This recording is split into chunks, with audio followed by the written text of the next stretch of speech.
And we are live. Hi guys, welcome to our 56th live YouTube session. Well, hey!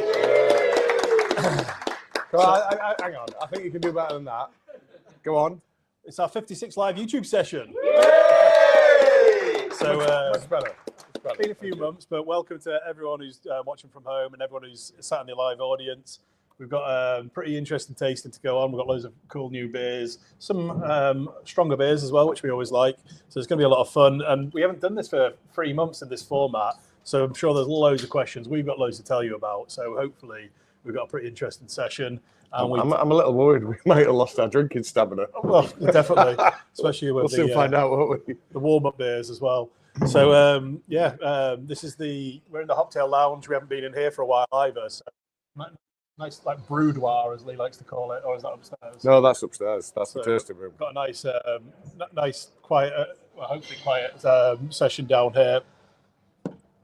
Loads and loads to talk to you about. If you are watching at home, make sure you get a beer out of the fridge. In the audience, guess which beer it is?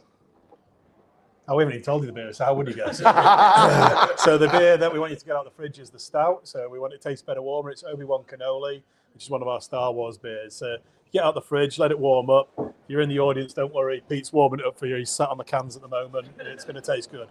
If you like the video, make sure that you hit the like button and follow us and subscribe. Hello.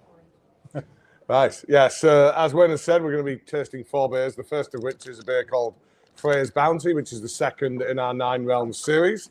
We're then going to be following that with the first of 2 Star Wars beers we're going to be doing today. This one being the Mandalorian, which is a mango pale ale coming in at 6%. We'll then be following that with something which might divide the crowd a little bit. It's the 3rd iteration of our Brewmaster series, which is produced here at our original brewery. And this is a jalapeno IPA coming in at 7.3%. And then we conclude the evening with the stout that you've been asked to get out of the fridge, which is the second Star Wars beer. It's called Obi-Wan Cannoli, which is a hazelnut and chocolate cannoli stout. You know, the kind of thing that everybody makes. Questions? No, I thought you were going to... Hang on, we're not there yet. All right. I'm rushing it. It's been a while.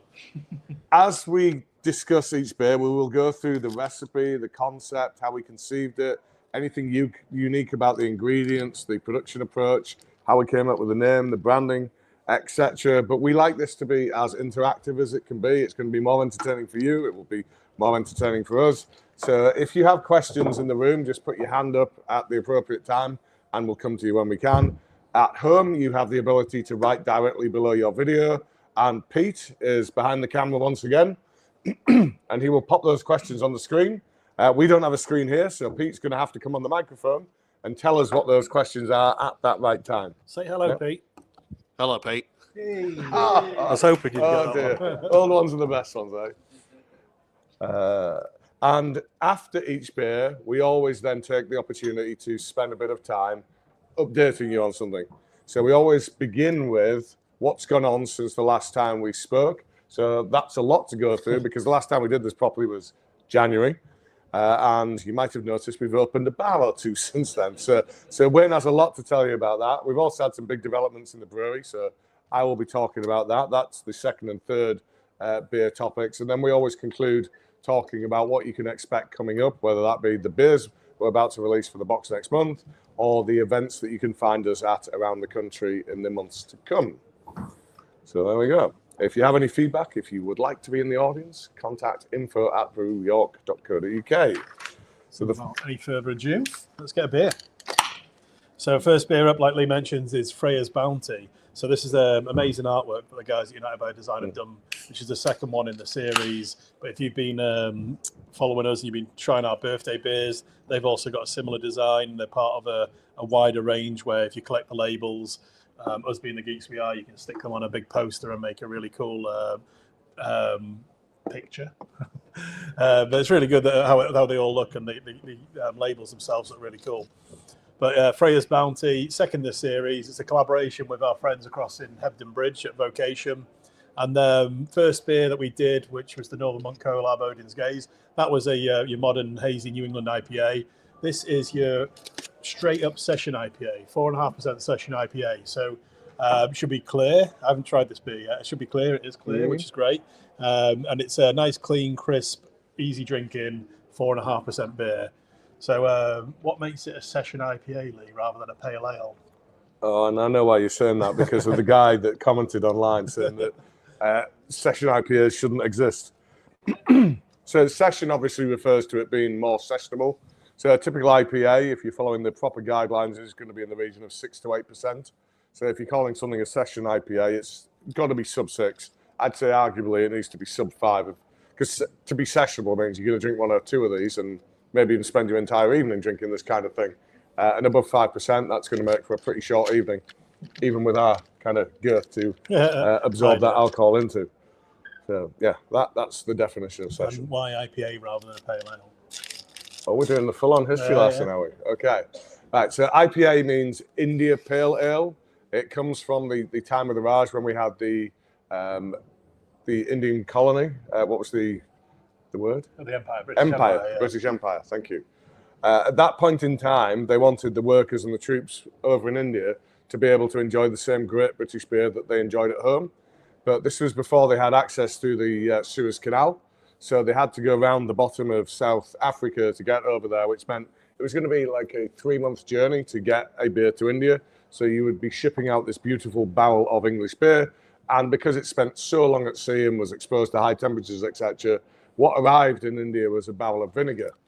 But what they suddenly realized was if they increased the strength of the beer, but also increased the amount of hops that they used within the beer, because hops within them have a natural bacteria side, which prevents bacterial growth, so as does alcohol. So extra alcohol, extra hops, and they created a beer that would then survive the journey to India. That's why it is called the India Pale Ale. Then the people who were making these beers, predominantly coming out of Burton in the UK, decided, this tastes fantastic, why are we shipping it all away? And that's how the style then exploded around the world. It then kind of, you asked for the whole history lesson. Abridged history. It then kind of died away in the UK. The English IPA very much fell away. And it's only once the craft beer movement starts in America that we get the reinvigoration of what is the IPA now. And now IPAs are known for being the most flavor forward, really, really hoppy, intense beers, especially those that are using modern hops, which have big kind of bountiful, fruity, tropical characters. And then typically with an IPA, you've got the piney bitterness, you've got a little bit more, well, one of the side effects of the extra hopping rates they were using to preserve the beers was this extra bitterness, the extra hop flavour and aroma. So that's typically what we associate with an IPA nowadays.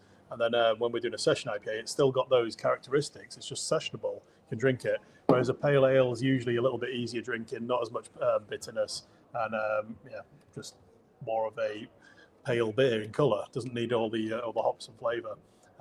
So this beer in itself isn't too piney and bitter because this is using some of the modern hops that we use in session IPA. Sorry, in New England IPAs, but we've got the Eldorado in it. So Strata, which is a very modern style, modern hop. What else have I missed there? No, it is just Eldorado and Strata. I think Strata, of all the hops that have come around in recent years, is probably the one that's made the most impact, the one that I enjoy the most. It has incredible intensity. You can really tell when it's in the beer.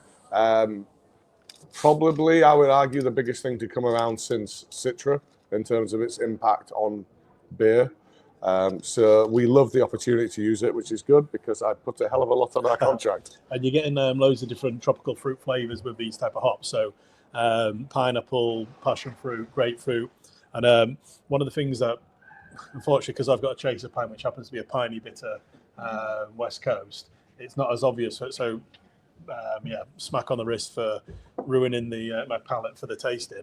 But even if you have had something like that to start with, if you swirl the beer around your mouth, take a mouthful, swirl it around, cover your tongue, swallow it, and then take another taste, you should be able to taste a little bit more of the flavour of the beer, and also take the aroma as well at the same time. When you're drinking beer, most of the flavour actually comes from the aroma. You don't realise it at the time, but what you smell is what you usually taste.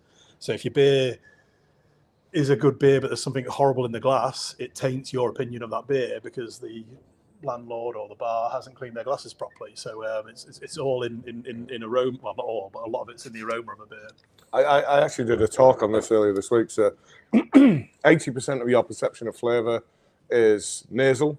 So when you drink the beer, you swallow the beer, you then exhale and it comes back up the throat. That's when it hits your olfactory senses up here.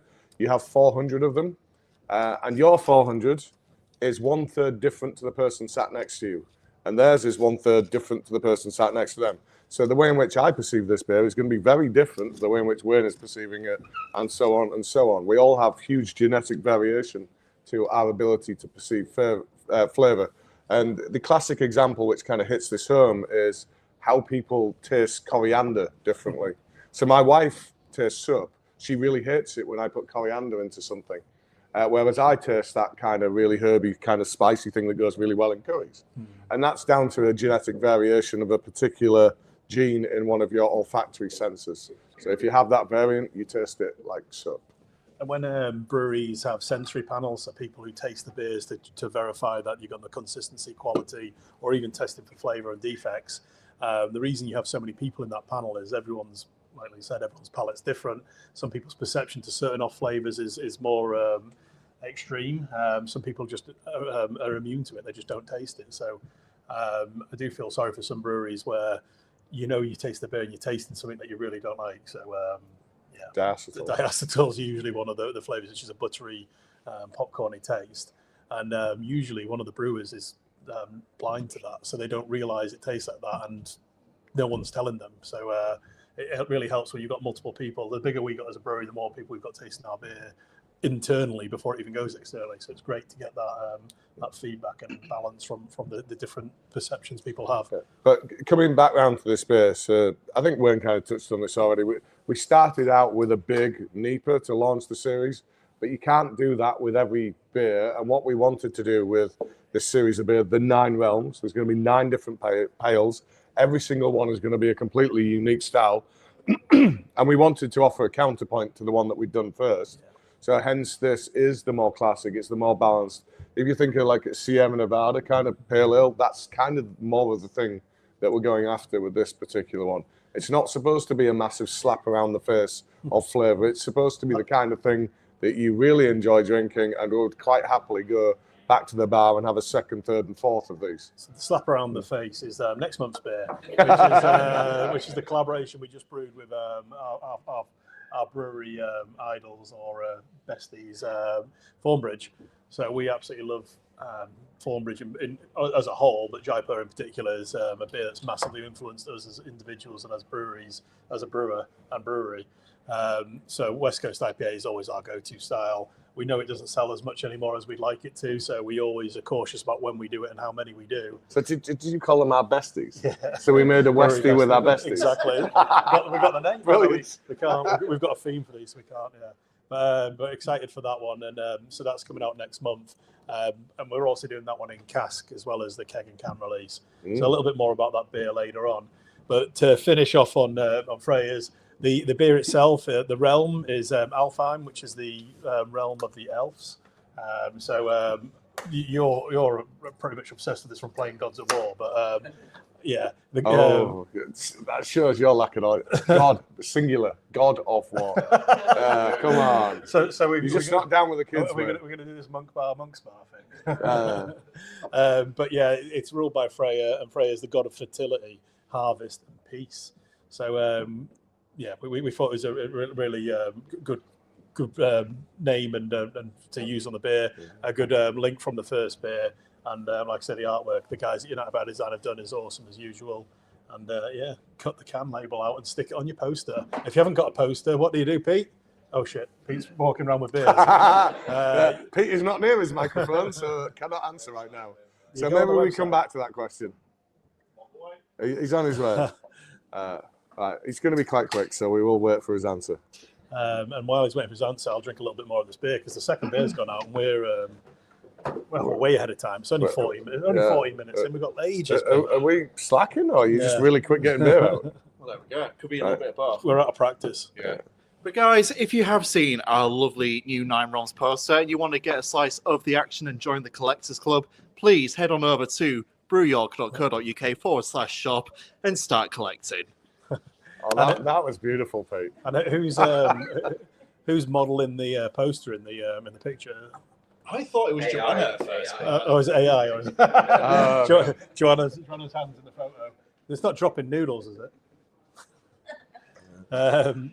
So hopefully you enjoy Freya's Bounty. Be interested to see what the people in the audience and people at home think, how it compares to the first beer.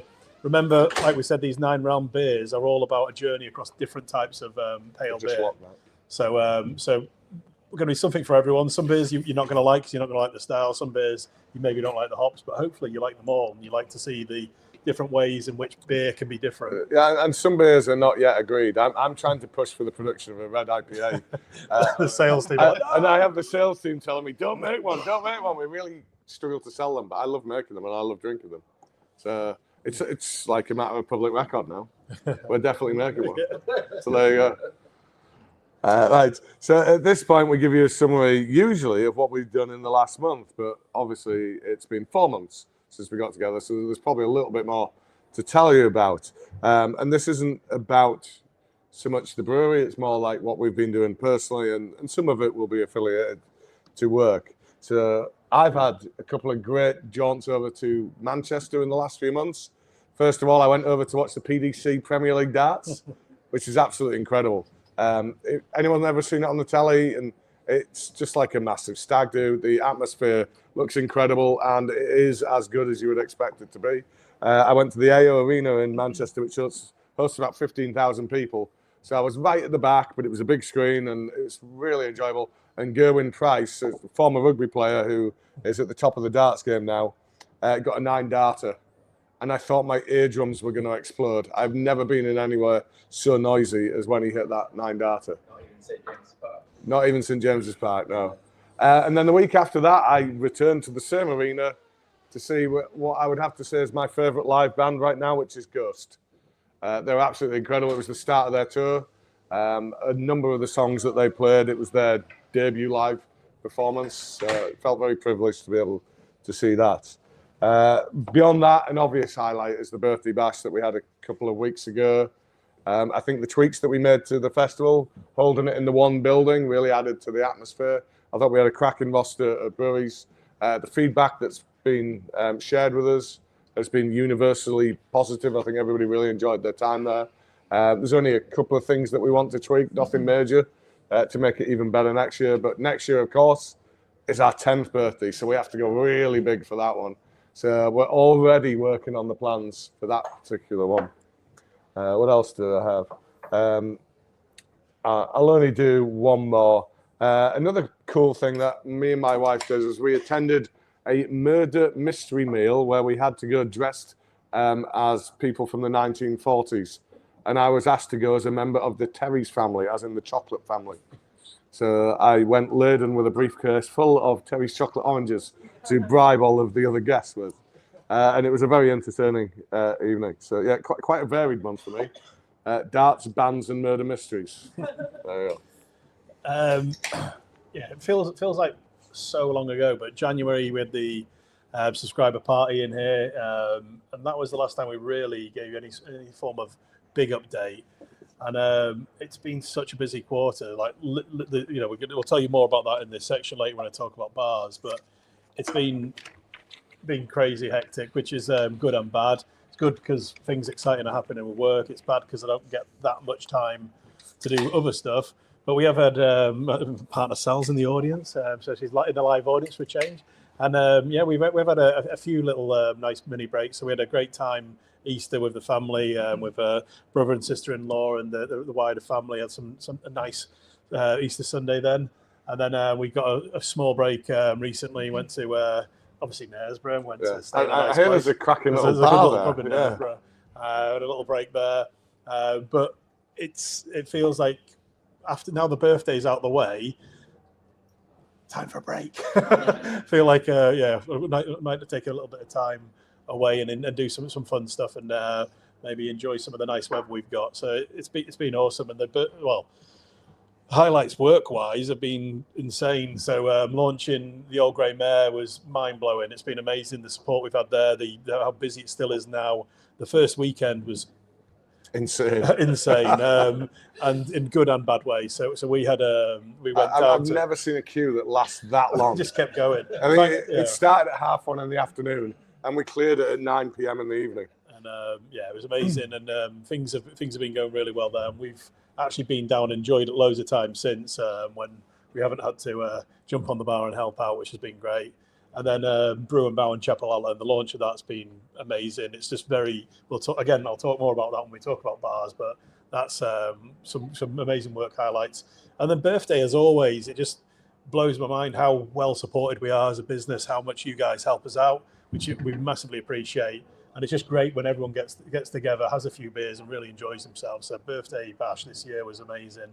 So yeah, some busy period, but some amazing stuff that's been going on. So hopefully I'll tell you more about it. Well, there's more to come. Okay. So we're on to beer number 2, which is good. I was just about to think we don't seem to have. There we go. Our lack of pace is letting ourselves down now. Okay, we have other glasses here. We'll just see it off. What are you doing? Put you just see it off. Well, I need to talk, so I can't do that just yet. So next beer up is the excuse me, the Mandalorian, which is the first of 2 Star Wars beers we're doing. This is a 6%, I believe, mango and passion fruit pale ale. So this has gone through various iterations through the years. So I think this is the 4th year of making it. In the first year we made it, we attempted to do a alcoholic Solero. So mango, passion fruit, vanilla, but we put too many hops in it, and it ended up quite bitter. So it was kind of that flavour up front, but then you got this really bittery thing at the back end, which wasn't overly pleasant, if I'm honest. So then for years 2 and 3, we then took the beer in a different direction. Obviously being called the Mandalorian, it always has to be mango based. So we did 2 different mango and lime beers. One that was based on a lime hop oil and one that was actually using lime. And I think they were okay. But for this year, we've decided to take it back to its roots, and we've gone with the flavour of the Solero again. So we're back to mango, passion fruit, vanilla and lactose, which gives it that kind of sweetness and that creaminess. Oh yeah, so allergens warning. If you're lactose intolerant, we should have probably told you that before we poured you the beer. So apologies. Yeah. We are we're out of sync with this, aren't we? We need to. Any other allergens? Obi-Wan, lactose. Yep. And yeah, jalapeno IPA. If you chili warning. Okay. Oh wow. So what do we think? Yeah. Wow. So it's definitely fruity. It no longer has that bitterness that really didn't need to be there. Is it bang on Solero? I think it's the nearest we've got yet. I don't know if it's exactly. Joanna is shouting off camera, soft and pillowy. I've no idea why. But, describing bow buns. Is that it? Okay. Nice. Yes. Joanna's educated opinion is that this is soft and pillowy. Okay. Like Tony's shoulder. Delicious. So anybody remember the earlier versions? Yes. How does this one compare? We're getting thumbs up. We're getting 10 fingers in the air from Joanna. Thumbs up from the back of the room as well. So yeah. I really like last year's as well. But this one's spot on. We're liking this one. Good. Because one of the things we're always a little bit cautious about is bringing a beer back. You guys seem to love it when we bring new beers out, and we always are a little bit cautious now about bringing beers back. But with something like Star Wars Day in particular, we want to bring obviously a Star Wars themed beer. We just don't want to keep reinventing the wheel and bring up new idea for names. We can just keep this name. We can keep this beer and keep evolving it into making it. Well, hopefully, everyone will love this beer. We won't need to tweak it much next year. But you say that, but then the thing we're about to discuss is we've done this for 4 years and we're thinking of changing it up. We're thinking of doing some new Star Wars beers. So maybe if you do really love this one, maybe we shouldn't be doing that then. It's got a cult following.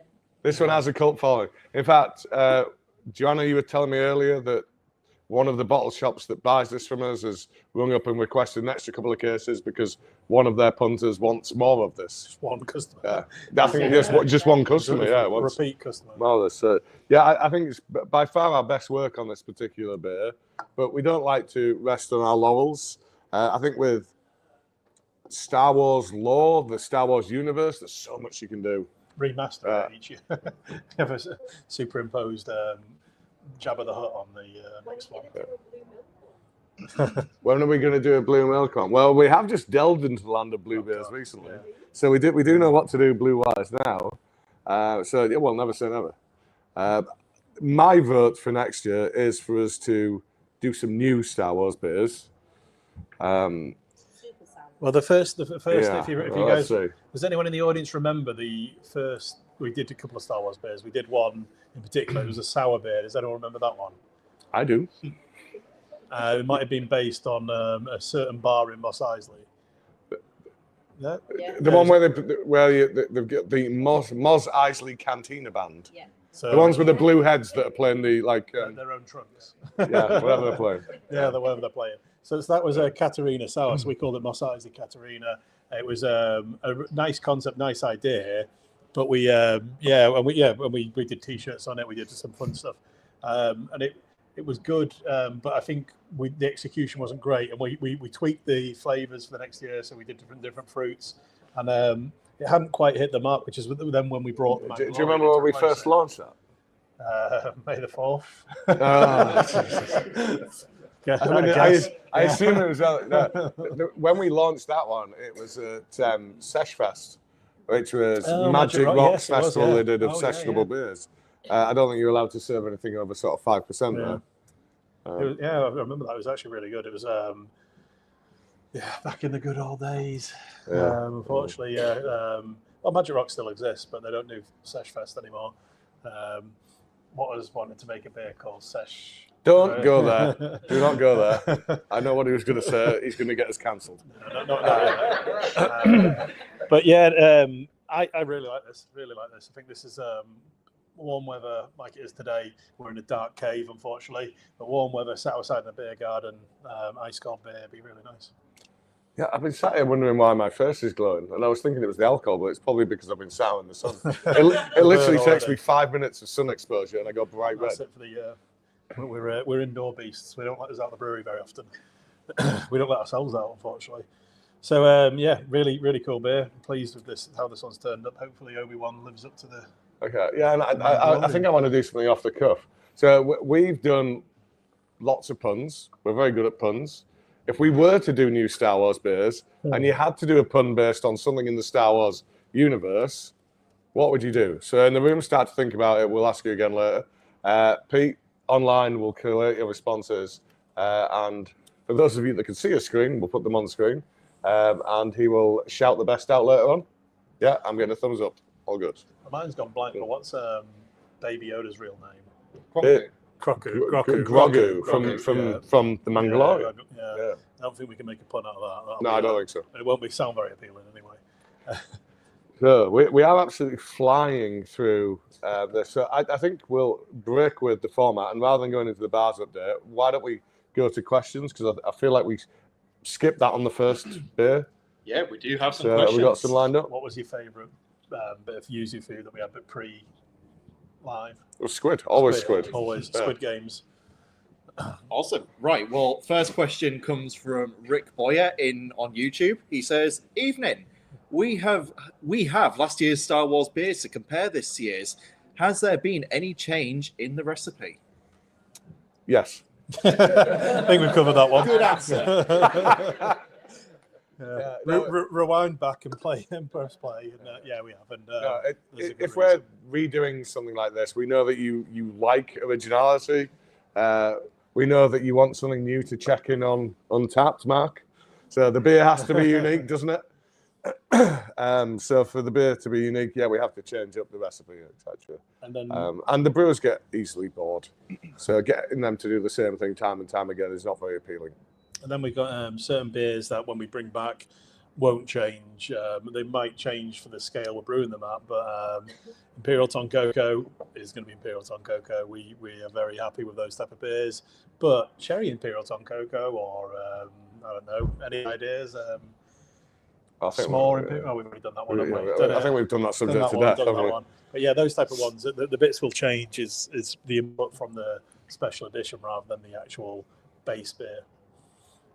Got any more? Yeah, we certainly do, guys. This question comes from Adam Davison from YouTube, and he says, how do you react to the untapped ratings of a beer like this, referring to Freya's Bounty? Probably won't be as rated as high as something like an Imperial Stout.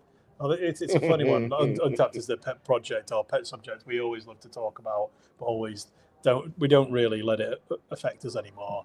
So it's subjective. It's everyone's own opinion. You can think what you like. So you say that, and now we're going to start ranting about it used to, when we first started the brewery, it used to be really take it really personally. It's not nice to be told that if you cook someone a meal and they're like, "No, I don't like that." It's even if they don't like the specific ingredient or whatever, you can still take it personally because you've gone to that effort of making it for them. So when someone says, "No, I don't like it," sorry, Sal, you can't help but take it personally, can you? Even though it's not a criticism of that person. And eventually, once we grew as a business and developed as adults, we realised it's not something to be offended by. It is a tool that we can use to help us as a business. Yeah. But you will get funny things in there that do annoy you, but. It's a thing that provides statistics, and with any analysis of statistics, the people who say you're amazing, ignore them. The people who say you're really shit, ignore them. It's all that stuff in the middle that's useful. That's the proper content. And yeah, going back to the original question, Untapped and the way in which people use it is slightly unusual. If you're going to get a score near 5, chances are that beer is going to be an Imperial IPA or an Imperial Stout. Because apparently you can't have an English bitter that's 5 out of 5. Whereas I would prefer that people used it in a way where they're considering the style itself. So taking something like our English bitter or Timothy Taylor's, etc. Surely that's a 5 out of 5. It's that style of thing that people most like to drink. It is the iconic representation of that style. So if that is true, it's a 5 out of 5 bitter, isn't it? But no, it can't be a 5 out of 5 bitter because it's under 4%. So that's the way in which people use. So in that way, I find it frustrating. The stronger beer that you make, the higher ratings you will get. And if you predominantly only make strong beer, then you as a brewery get an overall higher rating. And also when you look at it with a business head on and commercially, our lowest rated beers are probably our most drank beers. It's a fact, unfortunately. Well, not unfortunately, fortunately. So fortunately, people don't pay that much attention to Untapped. They drink what they like and what they want to drink. They just don't use that tool. So I was going to call it Freya's Gold then. It's not called Freya's Gold. Golden Eagle, or Pilsner, as we now put it on the pump clips, is our Pilsner. And we absolutely love that beer. And it rates probably about 3.5 on Untapped. I'm not going to lose any sleep over that because it still is our biggest selling beer in every venue we have. Because people like Pilsners and they like good quality made Pilsners. If they didn't like them, they'd stop buying it, and then that's when I'd worry. But yeah, the Untapped rating is I think the thing that really hits it home for me is go on Untapped, look up Jaipur. You'll find the score's about 3.5 something. Really? It's the beer that arguably got us both into craft beer. I think for its style, it's what I would aspire to create. It's the best you can get. It's the style, the beer that when I walk in a pub, I don't care what else is on the bar. If I see that thing, I'm ordering it. There are venues I specifically go to because they have it on cask, and it is best on cask, in my opinion, versus keg. But on Untapped, it only gets a 3.5. So if you were going by that, you wouldn't even buy it, would you? But the beer's amazing. Well, exactly. So.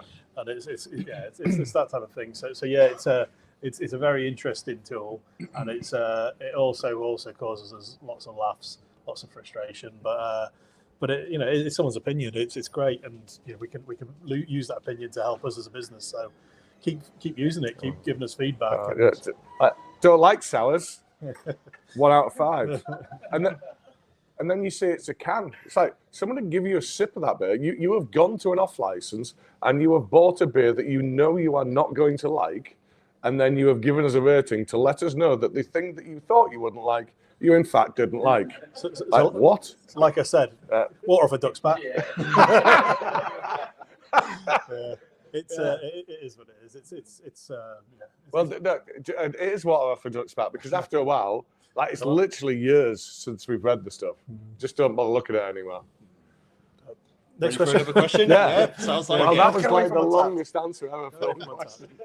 There we go. No bit of resentment there at all, guys. No, not much, not much. Not as bitter as So, another question on the back end of the Nine Realms series. This one comes again from our good friend Rick Boyer on YouTube. He says, "Are you collaborating with any Scandi breweries for the Nine Realms series?" And he's only asking that because he knows we can't pronounce it properly. So we are collaborating with Buden, which are a Norwegian brewery from up in the Arctic Circle. I'm hoping we don't have to do a reciprocal and visit them in the Arctic Circle, because it would be rather cold. We are doing one with Salama, which is a Finnish craft brewery. And the other one is Hand Birche, which is one of Norway's oldest craft breweries. Hans Gruber. Yeah, I know. And I apologise, I'll have totally bastardised their name there, but it's the one that's spelt Haand, and then Birche, it's the Norwegian word for brewery. Yeah. So yeah, doing a few breweries, few collabs with Scandi breweries, and then quite a few UK breweries, because the point of the series is to just showcase what good pale beer is, and celebrate our 9th birthday, 9 years young again. Right.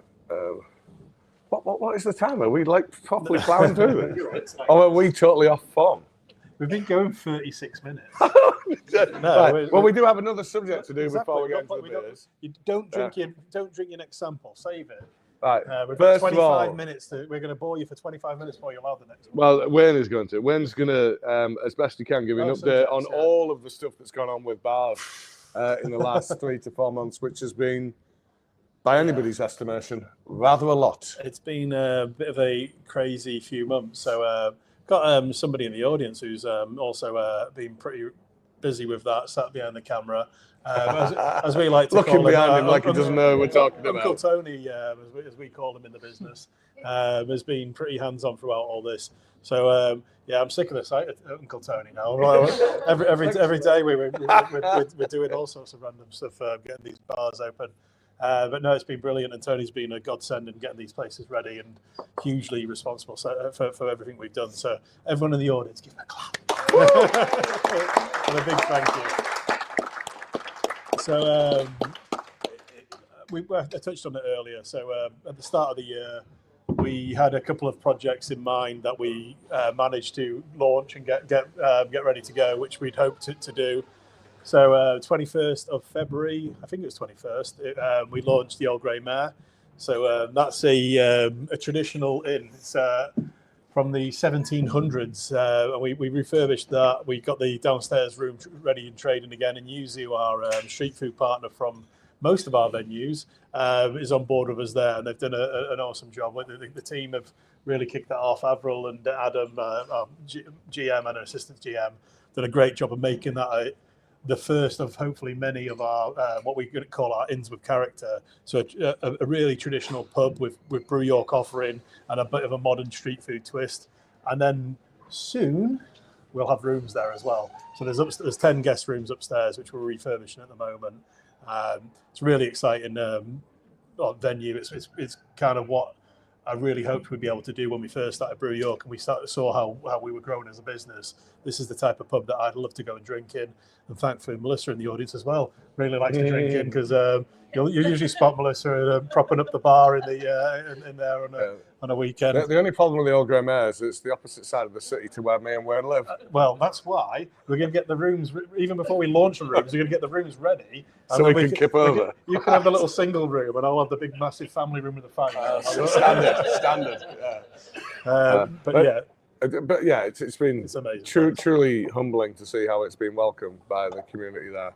And I think we need to talk more about that. But Wayne taught me a little trick on Google, which I thought was really cool. It's cool. Is anybody use the street map function? Is that right? Where you drop the guy on and you can see the street profile? Did you know you can travel back in time and see all the... it's just me then.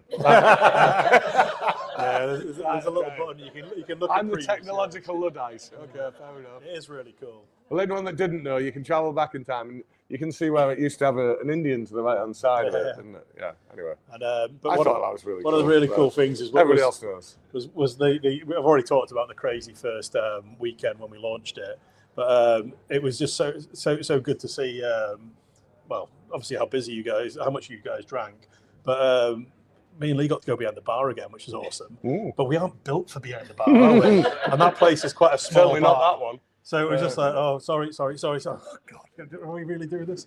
But no, it was really good, and it's good to get that interaction with the customer because we do it with stuff like this, but getting behind the bar is a great way to do that. And then the next day, both of us on a Saturday morning, we're down there emptying the cellar of all the empties because you literally drank us dry, and we had to completely empty the cellar and get a delivery, emergency delivery on Saturday. So yeah, Adam's in the audience. He probably dropped up most of those beers. YouTube sensation Adam, social media sensation. If anyone's seen the video we did, which has about 150,000 views of someone dropping some beer down into our cellar, and everyone's like, "Why are you stood behind the pig? It will break your ankle." Well, it wasn't you stood behind the pig; it was you dropping it on the pig. So you were going to break someone's ankle. It was good to see a traditional pub drop, and it's good to see that you guys appreciated what we did. And it really was great to be behind the bar again. It really did bring us back to the original days here when we'd both be making the beer, selling the beer, delivering the beer, and then being on the bar here. And a lot of what we did in those early days was shaped by the feedback that we got across that bar. We launched with no beers under 5%. Which was a bit stupid, really. And we quickly got feedback saying, we love the flavours. Any chance you can make at least one of them a little bit weaker so we can drink more of them? So that's when we created the beer jar, and we did something more accessible. And I know you and I particularly got a kick out of whenever somebody ordered a West Coast across the bar. And they were City of Angels, the thing that we're drinking here, was proving to be quite popular in the Old Grey Mare. And that was satisfying because I know the whole world is about this juicy, hazy stuff these days, but it's nice that there is still a place for this West Coast stuff. Yeah, it is good that we can still brew this, and we know that when we have it on our bar, you guys will still drink it. We just can't sell it on a mass scale to everybody, but we can keep it in the range. But we'll still keep trying. And then a few months. It was about a month after that we launched Brew and Bow in Chapelton. So this is a project that has been amazing to see launch in the way it has, but it's been the bane of my life for about 18 months. It was so painful. I remember going to that place in September 2022. No, September 23, I think. It was about 18 months before we actually did it. First time I went to do a viewing on that place, I was like, this is awesome. This is like a really cool place. I can't believe that no one's using it. And then fast forward 18 months and go through all the legal procedures, getting all the stress and pain of that over the line. But in the meantime, the great thing was we had an awesome concept we worked on with our branding guys, United by Design, and we'd refined it so much in that time that when we rolled this out, and again, Tony helped me with a lot with the building works in there, but we used an external contractor for some bits and pieces. It just looks so slick and professional. And it's so weird to say that about our own place, but that's, we do everything ourselves. We are so hands-on with everything we do that it's just really cool to see people's reactions to how it looks. When I was doing that talk I referred to the other day, I said it's nice to be in a position where we can properly put the budget behind something and do it the way it should be done. And I think that's what we've done with the Old Grey Mare. Wayne, John, the team there have done an amazing job. I think it's incredible the standard to which that's been delivered. And I think that's part of why it's been so well received.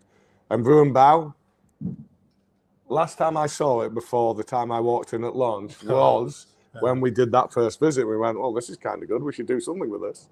And then solicitors, energy companies, everything got in the way. And the concept that has been delivered there is, I think polished is absolutely the word. It is, I was seeing pictures that you were bringing back and showing all these white tiles, and I was like, God, it's going to be too clinical. It's going to be, and then actually to see it in the flesh, it's perfect. It is exactly what it needs to be. And to give a little bit of insight about why we've gone that way, we had a bar in Leeds, and that taught us a few valuable lessons about how the York or the Brew York brand is not necessarily translatable everywhere. And if we intend to break beyond the craft beer bubble, it needs to be about the liquid perhaps and not the brand. So that's why in Brew and Bow we've created a concept that is, it's a food and craft beer venue, and who's bringing that to you is not really that relevant. All you need to know is in there you're going to get great food and you're going to get great beer, and a big proportion of that beer admittedly is going to come from Brew York, but there's going to be a lot of guest beer in there. And just to give you some stats as to why we as a craft brewer have to take that approach, craft beer in the UK right now is 6% of all beer sold in the UK. And do you know what it was 10 years ago? About 5%. So it's not a massive growth area. If you intend to sell more beer and grow beyond what we were once at this site, you have to break beyond craft beer. You have to become mainstream. And that's why when you go into the brewing bar, it'll say there's a pale ale, there's a lager, there's a pilsner, there's a cider. Yeah, they're made by us, but you don't necessarily need to know that. You just need to know that there's something there that you want to drink. Not made by us. They're by Brew Plus. But yeah, and then what we've done there as well is we've opened up the lines. We've always been pretty protective of the beer lines. We work our ass off in the brewery and the sales team to fight for getting our lines. The UK market is very restrictive because all the major breweries either own them or the pubcos control the lines in a pub. So we can't just walk to any pub in the country and just say, "Oh, can you buy our beer?" No, because they're restricted. So we have our own lines now, so we're quite protective of them. We don't want to put other people's beer on unless there's a good reason for that. But that then obviously hurts us in some ways because you as the public want a bit of variety. You don't just want Brew York beers, you want good craft beer. And we have loads of friends who are good craft brewers.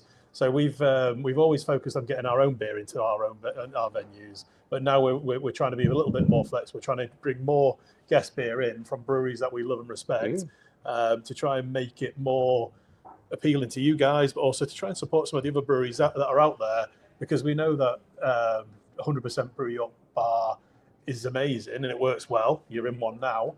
But technically you're not. You're in the tap room is 100% Brew York. The beer hall's not, and it never has been. So we know that there's a time and a place for everything. So all our venues we're looking at with the Brew and Bow concept or Brew Plus concept are going to be very much open lines. You can get lots of different beer, not just Brew York. And then there are some lessons learned. We're going to hold our hands up. The first 3 weeks have been great, really, really good. But there's lots of lessons that we've learned from it that we're going to incorporate in the next couple of weeks, improve the overall experience. And then in a week and a half, we roll it out in the Nesborough. So the Mitre downstairs is going to be, it has been refurbished, and he's already done that. He's off site today and got pretty much, hopefully all of it done. Almost all of it done. And then a week on Wednesday, we officially launched Brew and Bow at the Mitre. So upstairs is the pubs with the inn with character, the Mitre, the traditional pub. Downstairs is the Brew and Bow concept with a bit more variety on the beer lines, some guest beers, some exciting craft beers, the Asian street food, and a different space to what the traditional pub is upstairs. And that's always worked really well for us here. So in York, in the beer hall and tap room, it's great. You can go from the buzzing beer hall with all the different lines of keg beer downstairs to traditional tap room, traditional warehouse tap room with cask beer. You can jump in where we are now, the Cocktail Lounge, and watch a film or chill out, or you can go upstairs to the tasting room. And it's good to have that mix and match in one venue. And that's what we're trying to achieve at the Mitre. It's an awesome pub. If you haven't been, go. It's also awesome pub with nice rooms. And this will hopefully be an extra string to our bow, exactly. And then the place itself should hopefully keep benefiting from something like that. And then, what about Ghoul? Everyone keeps asking me, what about Ghoul? And your usual answer is, nothing's changed. Still waiting to hear. We think it's going to be November, but it might not be. Is that about right still? Pretty much there still. Right. So we started on site. So we haven't. The contractors have started on site. Once they get it to a certain stage, once they've done the refurbishment, the renovation, we can go in and start decorating it. But the one thing I can tell you about Ghoul is the Brew and Bow concept is developed to this stage for a reason, because we were hoping to have rolled it out at Ghoul. So the Brew Plus is not just Brew and Bow, it's Brew and Dough, Brew and Burger, Brew and Bow. It's any type of food with the brew. So that's what we were hoping, and we are going to roll out in Ghoul in November, touch wood. And then, yeah, there's other elements. It's more. There's live music. It's going to be entertainment, sport, hopefully, some boxing, some wrestling. The wrestling guys have been messaging me all the time saying, when are you opening this week? It's like, yes, let's go. So there's loads of exciting things, but yeah, it's in the contractor's hands. So Do you think we might get mistaken for a couple of competitors? well, I think so. It was like, the bushwhackers are back. Let's put our grey and white camo on them. Bushwhackers, I was thinking more earthquake. Earthquake and typhoon, the natural disasters. Legion of Doom. Yeah, Legion of Doom. Right. So yeah, there's all sorts of exciting things with Gull. I don't know. I do feel for the people at Gull who've been messaging us saying, please, when are you opening it? We can't do anything to speed it up, unfortunately. But once we get handed the keys, we will be as quick as we can, like we are in any venue. We will get stuff done as quickly as possible. Tony's like, oh shit, when's it? November? What am I doing on holiday? He's booking it now. No, thankfully, this is one site where we won't need to do too much. We will just need to provide them with the concept artwork and the rest of it in advance. And really excited. And hopefully it's May though. It's May now, and they haven't broken ground.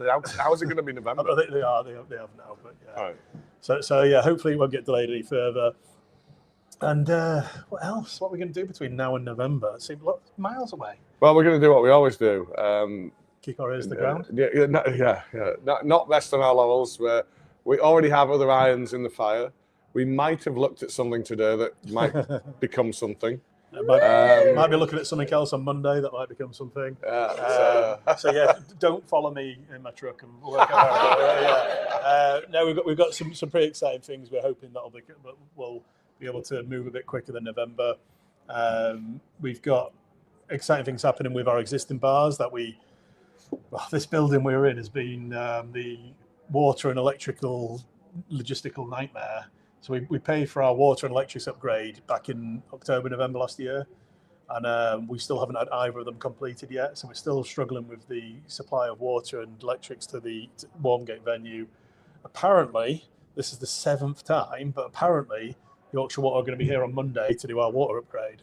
7 failed visits we've had, and then hopefully we'll get it upgraded, but who knows? And some of you will remember that we did say we were going to update the tap room, we were going to modernise this room, we're going to knock that wall down, we're going to make this a much bigger space, a 2-tier, we're going to add extra toilets over here.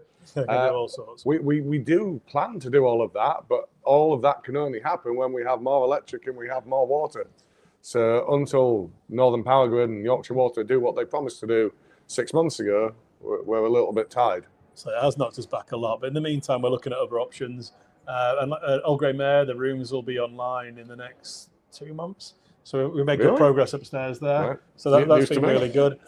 And then, there's a couple of exciting things in some of our other venues. I won't tell you about them today, but watch this space. The Inns with Character brand. So if you ever go onto some bigger companies' websites, I didn't realise that bar was part of that group. So we want it to be super obvious. You go into a Brew and Bow, it's part of the Brew York group. If you go into a Old Grey Mare, it's us. You go into the Hanley Tap, it's us. So we're trying to make 3 distinct brands for our bar side of the business, which is our Inns with Character, our tap rooms, and our Brew Plus brands. Those 3 brands will make it super clear how that all works as soon as we have something we can share with you. But we behind the scenes, we're working on all that, and we want it to be a seamless experience. Whichever venue you go to, there's elements that you know exactly where you are, but you're getting the same great experience depending on whichever city you're in or whichever town you're in. So we're working on stuff like that, and part of that is taking our existing venues, so Horse and Farrier and Mitre in particular, and trying to bring them up to the same standards that we've rolled out of the Old Grey Mare. So they will be the next in our Inns with Character range, who you will see such consistency across the venues, not just the great service that we get in there, hopefully giving you guys there now. So I've talked for a while. Pete looked at his watch, which gives me a cue. Well, sorry, Pete. No, there's one more thing. We've done some fillers. So I've said a couple of times, I had to do a talk the other day, and it was about the kind of story of Brew York, the evolution, the ups, the downs, the things we learned. And it's only when you spend the time kind of looking backwards that you realise how your journey has kind of fallen the way it has. And it became apparent to me that we are where we are now because of the things that we've learned along the way. So we took on, at one point in time, Pocklington, and Leeds, and we managed to get POC open pre-pandemic, and it's got a really, really nice tie with the community. It's not in the middle of a big city. It's just a lovely market town, and they've really taken it to heart. And then we had the venture into Leeds, which unfortunately wasn't as successful. It was in a more remote part of Leeds. It was in an office area, and the pandemic meant people were now working from home, not working in offices. So that didn't work. And we also learned that our brand didn't necessarily translate that far away from its spiritual home. So without POC, I think you don't get the old grey mare. Without the experience of Leeds, you don't get the brand Brew and Bow. So I think it's because of what we've learned along the road that has allowed us to kind of constantly pivot and change our approach to these things. And that's why we are where we are now, and we have the tap rooms, the inns, and Brew and Bow, or Brew Plus, actually, as a concept. So is it this point where whoever's bet on me on the Weep stake wins has once won? again? But Tony went before me. Tony in the audience just went before me. So yeah, I thought you lost were again. about to invite Tony on camera. So I hope you He have. ran off before I did. I hope you have some questions lined up for me. We've got some questions lined up for me. We sure too. do, Lee. Yeah. So whilst Wayne is losing the wee bet, here we go. So from It's not called the wee bet, it's called the sweepstakes. sweepstakes. It's been 3 months, guys. So first of all, we have a question from Emma Thomas, who says, with the run-up to festival season, are there any festivals that Brew York will be at that you can highlight? Oh, right. Well, we will be doing that later on. But for shits and giggles, so we see how many I can remember without referring to the script. No pressure, Lee. I think we have Manchester, we have Chester, we have Nottingham Craft Beer Festival, there's the Derwentthorpe Festival, there's Poppleton Beer Festival, there's London Craft Beer Festival, Liverpool Craft Beer Expo. I'm trying to think, is there anything else on there that I've missed? I think that takes us through to That's the July. majority of it. Good effort, Yeah. mate. Yeah. Excellent. Right. What else? We've got, I mean, keep the ideas coming in, guys, online, but we've got so many Star Wars names that we are going to have to go through. I think after we do Obi-Wan, we can go Okay, through we're all going to of hold these. it for the end. Yeah, Right, okay. exactly. Okay, so here's a question from Rach CM2, the second of the Rach CMs. She says, hi, we're new subscribers, and we really are enjoying our boxes. Rhubarb Streisand is a particular favourite. We're interested in how many beers do you brew at any one time? How many beers do we brew at any one time? Oh, wow. So the beers that we have regularly available, I would say somewhere in the region of 15, 16. So 4 cask beers, 7 or 8 keg beers, and then some other things that we're not supposed to do all the time, but we seem to end up doing all the time. So like Lupulime, we're not supposed to still make, and we're still doing that. Big Eagle, we're not supposed to still make, we're still doing that. So I think there's probably in the region of 16, 18 things we do all the time. On top of that, our ambition is to do 3 new things a month.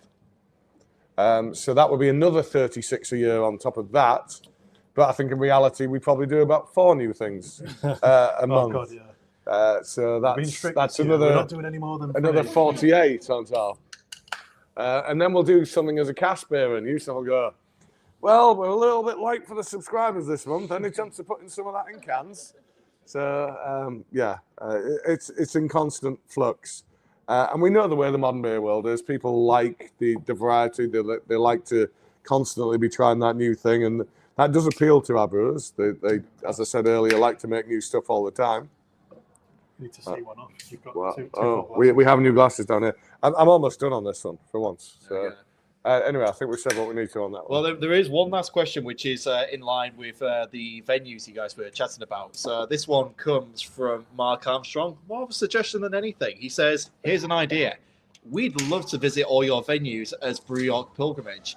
Ever thought about doing a Brew York passport where every venue has a stamp and you can get a little gift if you collect every one? Well, I thought one better than that's that. cool. I thought you were going to suggest literally being collected in a minibus at Hanley, or sorry, City Centre maybe, and then taken on a minibus tour around all the Brew York venues. You pre-book in advance so we know that we can, what size minibus to book. I think that's a thing we couldn't run every week, but maybe once a year we have a big kind of thing we can do something like that.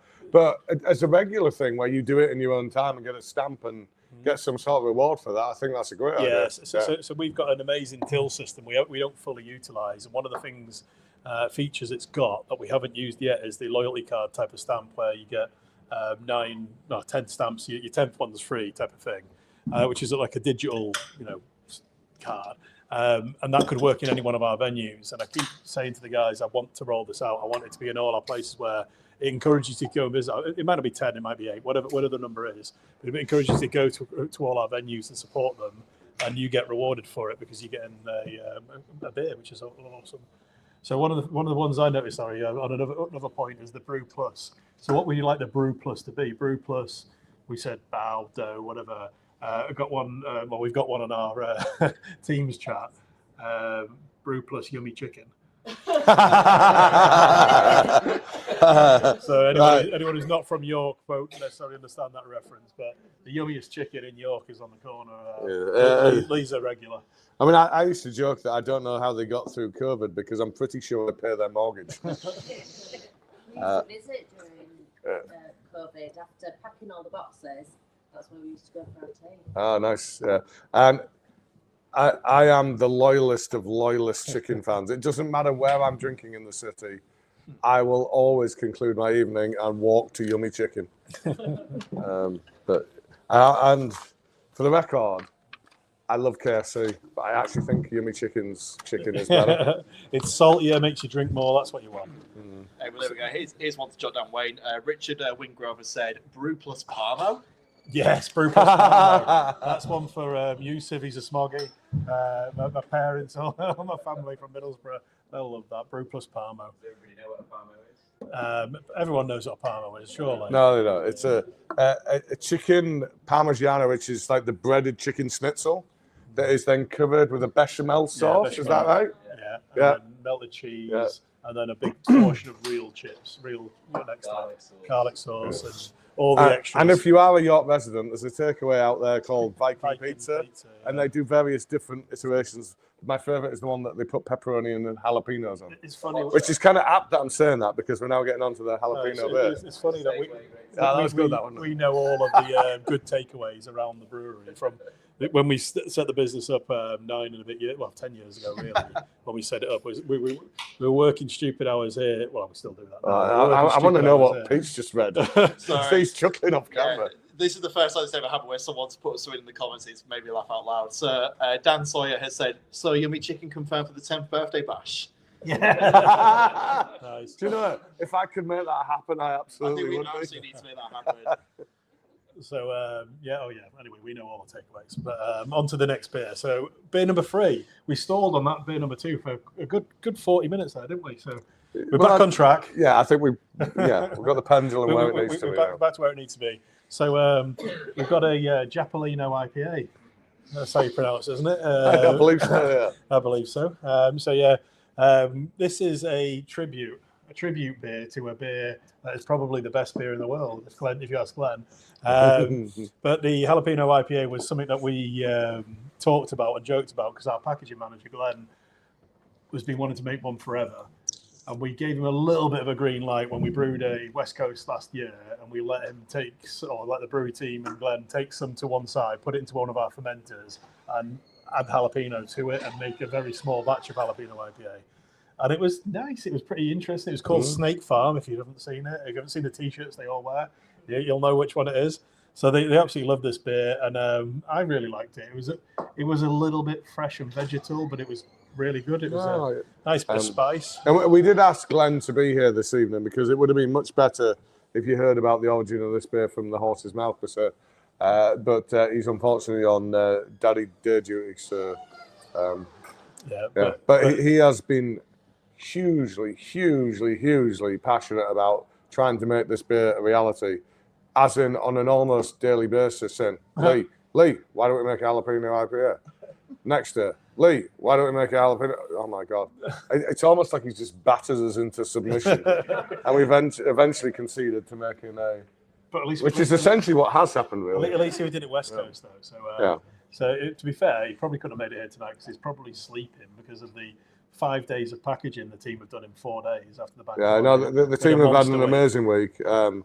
We've had some equipment issues of late. We've fallen a little bit behind.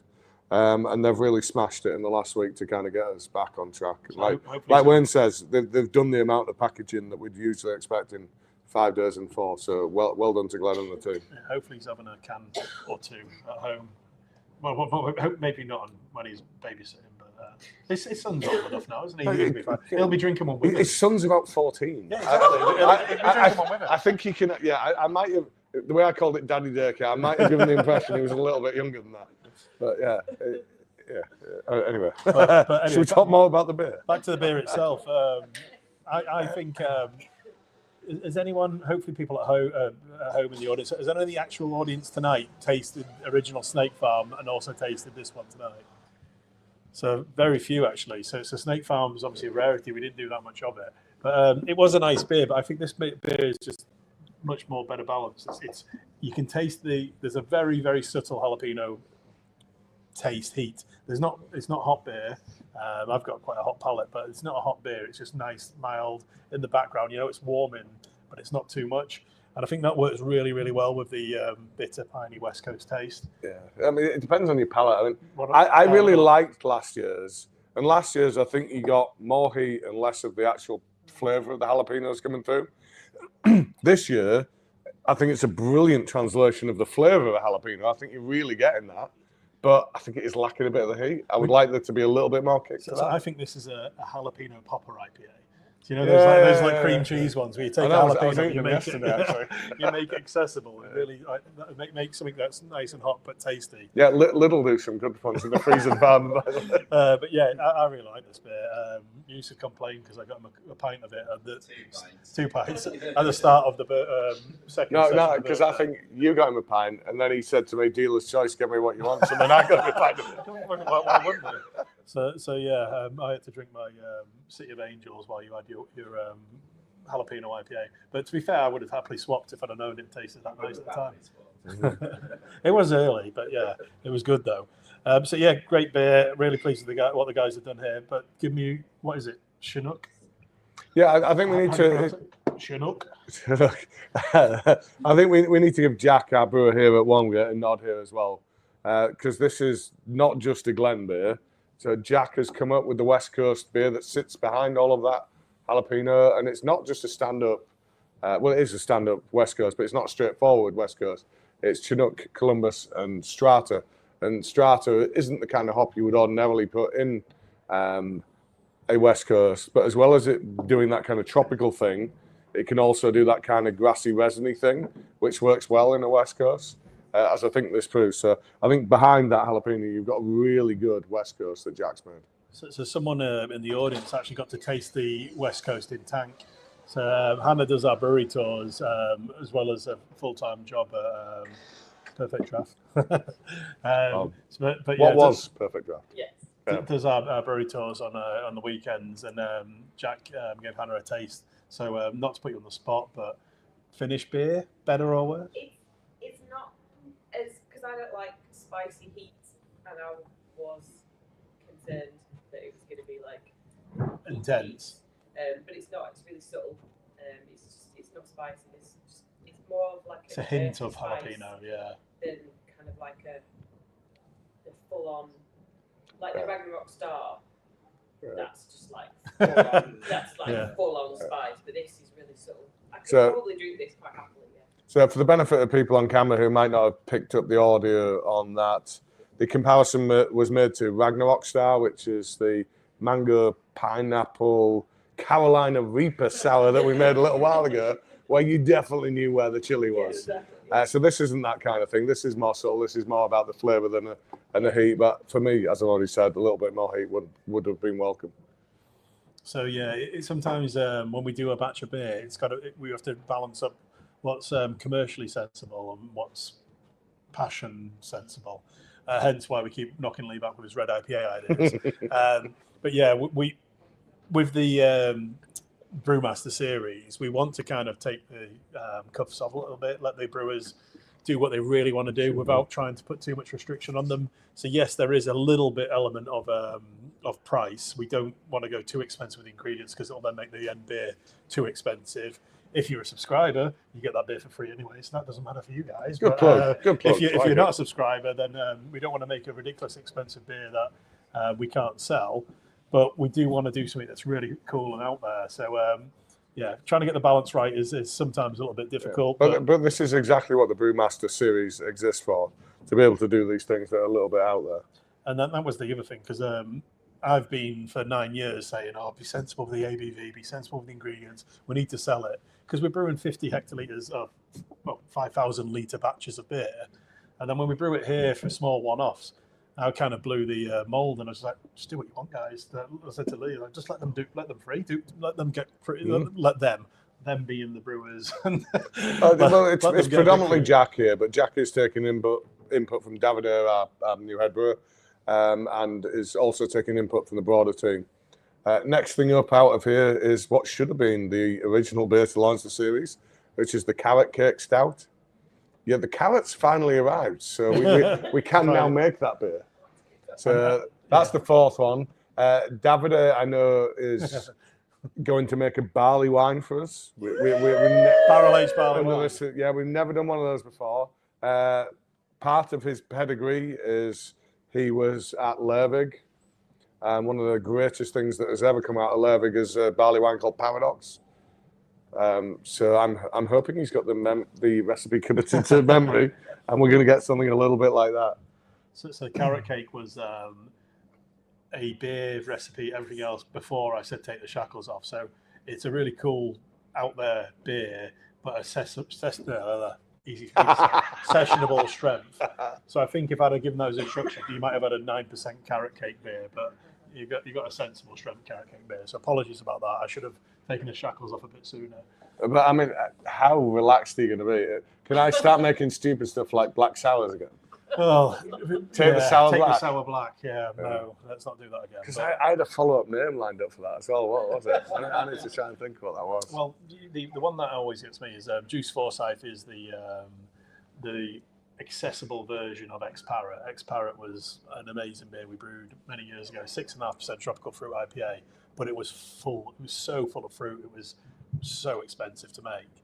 That's the kind of beer that is amazing to do again, but could we sell it still when we've got a really good priced version of it? It's really hard to sell. I think our reason for not doing that still stands. We make a really good 5% fruit containing ale, and adding an extra 1.5% in ABV, I don't think really defines it. And I did the pricing on Mandalorian. I can't remember what it was, but I don't think it was too expensive. And that's a very fruit-forward example of what you can do without going too crazy. Yeah, but that's because for creating Juice Forsyth, we contract something like 19 tons of mango a year. Yeah. So economies of scale really kick in there. Yeah, we covered that bit. Oh, it's your beer, so. Oh, it's me. No, it was your beer, but I think we have covered that. So what's the thoughts? Anybody in the room got thoughts on this beer? Yeah, thumbs up. Anything Joanna, what do you think? You like spice? It's very accessible for everybody. Very accessible. A hint of chili on the back palate after you've drunk it. It's not as like dill pickly as the original version was, or as hot as the original version. I think that's what you were describing as grassy. It's not got that vegetal thing going on. Yeah. I'm not saying that. I think the original version was great and quite a nice surprise, but this is more accessible for all of our general. Cool. So yeah, the I was going to say summarising that, but I didn't summarise it very well. I just stole. Yeah, it's more accessible, nice beer, but the original had some really nice characteristics as well. I mean, I love it. I love jalapenos. I love West Coast. It's got both of those things. It just doesn't have enough heat. So if we like it, no one else is going to like it. Pretty much. Pretty much the way it's just worth flagging as well, guys. We've got a real mixed bag in the comments. Like some people saying, "Ooh, just right," and then some people saying, "Make it spicier." Hotter. But I think that's just spice tolerance in general. Well, I mean, if people are just saying the only issue is level of heat, but they are liking flavour, then that's a good place, isn't it? Absolutely. Well, one of the things we can do with this series in particular is if we've got capacity at Walmgate, so the tanks we have here, I don't know what that loud noise was, but if we have tank capacity here, we could, or not even tank capacity, we could do a version put the chili dose in, package that, and then do a amped up version, put more chili in, and then package it afterwards. I mean, we we can do one of those stupid, like, you know, like, I'm not going to name any particular one, but you'll work out who. One of those hype brewery things where they attach something to the side of the can and you can kind of dose it yourself. So maybe we do a tiny little droplet of Reaper. Yeah, no, that 1.5 million like Scoville extract, and you can dose it to your own personal preference. Even better. Exactly. You just sellotape the chili to the top of the can, so it's rub the can. That's hot. Drink through the chili. Yeah, but yeah. So nice reaction. There was anyone, and don't be afraid to it. Anyone not like it at all? Yeah, but there's always going to be. It's a West Coast, which is always divisive, and then it's got jalapenos. So, but the idea of attaching the chili reminds me. I'd spent a bit of time working over in India, and it's a very educational. No, it's an education because. Did you pay national insurance? Jesus, how on the money and uninteresting is that? But anyway. So when I worked out there, it was a real education because we have a perception of what curry is, but it's westernized curry. Whereas out there, meat's a rarity. If you get meat, it's a luxury. You probably know that bit.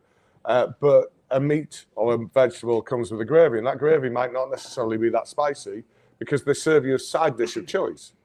And it's up to you to either combine the chilies into the gravy or to eat the chilies alongside the gravy, and you determine the spice that you want this experience to be at. So that's what reminded me of, just pop the chili on the can and you can have a little nibble along while you're drinking, and then you determine the heat. It was early days of craft beer in the UK, which is obviously not early days for what we were doing in America. Do you remember the Randalizers? Yeah, so Randalizer was basically a way of Alan in Brigantes at serving point. So basically, they pumped the beer through some extra hops to then serve it in your glass, which all it probably did was oxidize the beer, but it was a nice gimmick and people liked it at the time. Or fruit. Oh, the fruit. Brewdog did had a few of them, but back in the days when Brigantes had one. I remember having something through blueberries or something like that. And nuts and all sorts of allergens that you introduce into the beer. It was a cool concept. It was very gimmicky, but it worked well. Gimmicky stuff does work well in craft beer, unfortunately, or fortunately. So yeah, it was a nice one. So you can have a chili Randalizer. Hey guys, so Alan's put in the comments on YouTube a Hot Ones collab, and it's just reminded that we have got an actual hot sauce collection. So and Alan's the one who put us in contact to do the. So Alan Robinson, who we hate him. He's that's a bit harsh. So sorry, Alan.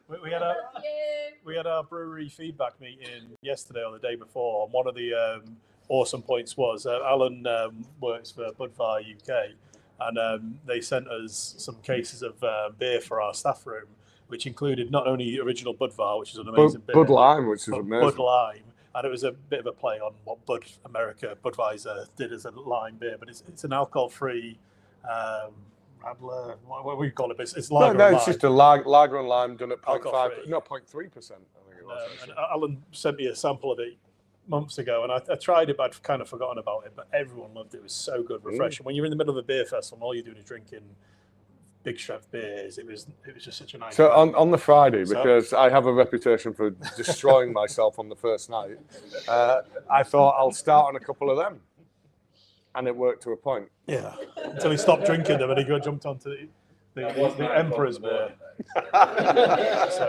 So yeah, Budvar staff room sponsor 2026, please. Yeah, thank you, Alan. It was good.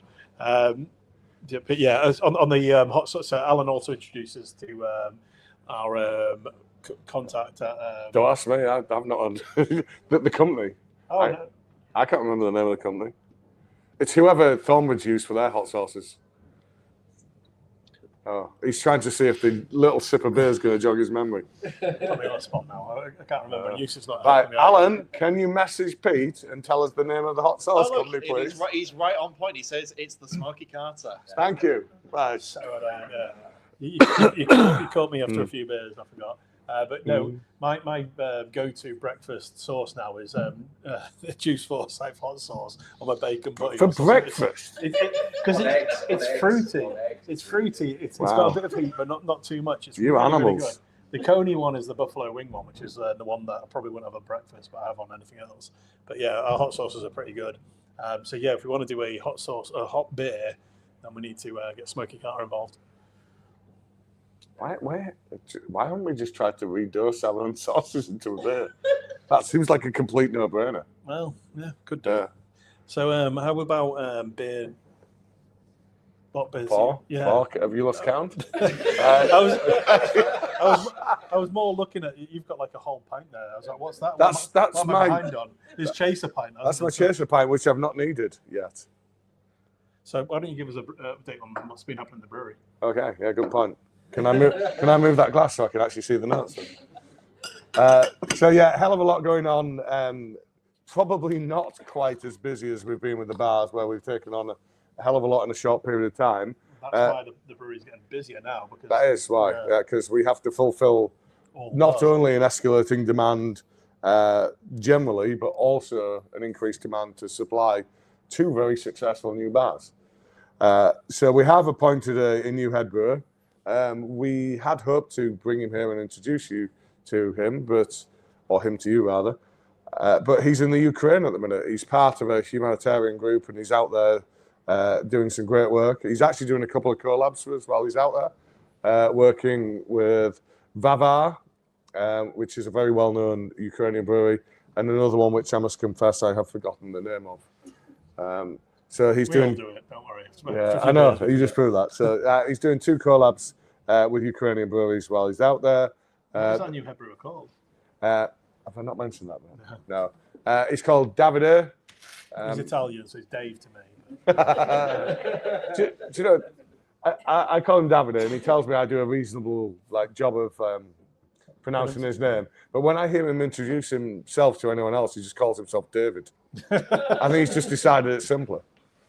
But he comes to us with an incredible pedigree. When he first came to brew in the UK from Italy, he was at Fine Ales. So he was making one of the UK's best craft cask ales, Jarl. He then from there went on to work at Beavertown. From Beavertown, he then went to work at Lervig in Norway. It was Davide that set up the Rack House project, which is Lervig's barrel aging project. From there, he then went to Ireland, where he worked at a brewery called Carlo, one that you might not be familiar with, but you probably know their work. If you've heard of O'Hara's Stout, that's like 60% of what that particular brewery does. He was out there trying to see if he could make it work, but his lovely partner was working in London. They decided that was too long a distance to make that work over, so he wanted to return to the UK. Fortunately for us, that's at a time when we were looking for a new head brewer. And he now has joined us and brought all that wealth of experience to what we do today. So Davide has joined us. We've also had a bit of a shake-up in the packaging team. We've had Jasmine, Alistair and Rowan join us. We had a very quiet start to the year. Excuse me. You are never going to the loo again. No, it's not. Right. It's fairly typical in brewing to have a quiet January, and we always underestimate February, thinking it's going to come bouncing back in a big way. I'm right here, aren't I, Yusuf? We always think February's going to be a big bounce, but February, in many ways, is always more disappointing than January. So we had a very quiet start to the year, but then we really have come back with a force in March. And in April, we are at capacity. At May, we're at capacity at our main site. June, July, August, September, hopefully at capacity. It's looking like some further investment is going to have to be made in expansion to keep up. Yeah, well, I knew you wouldn't. Obviously, we will also be looking to find efficiencies and do as much as we can with what we have. I'll lend you Tony for a week or two, see what you can do in there, like diverting pipes and stuff. But yeah, I think we've teetered on the edge for a while, capacity-wise, and we've long deferred it. and whether it's today, tomorrow, or next year, that day is coming.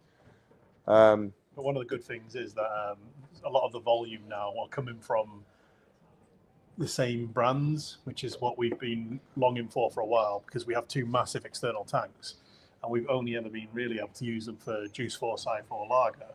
Whereas hopefully at some point we'll be able to get a position where Coney or Taxi or some of the other brands justify brewing a really big batch of it. So we're brewing bigger volume. It makes things a little bit cheaper in terms of yeast and stuff like that for us, and it makes the beer more accessible in return. So it helps. And It your definitely life helps. a little bit easier. A little bit easier.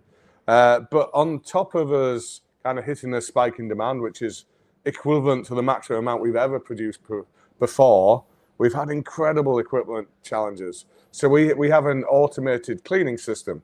So we attach a bit of kit to a tank, and it rinses it. It sends in a detergent to clean it. It rinses again. It then sends in a further chemical to sterilize it. Except the pump that sits at the bottom of it and does all of that went pop a little while ago.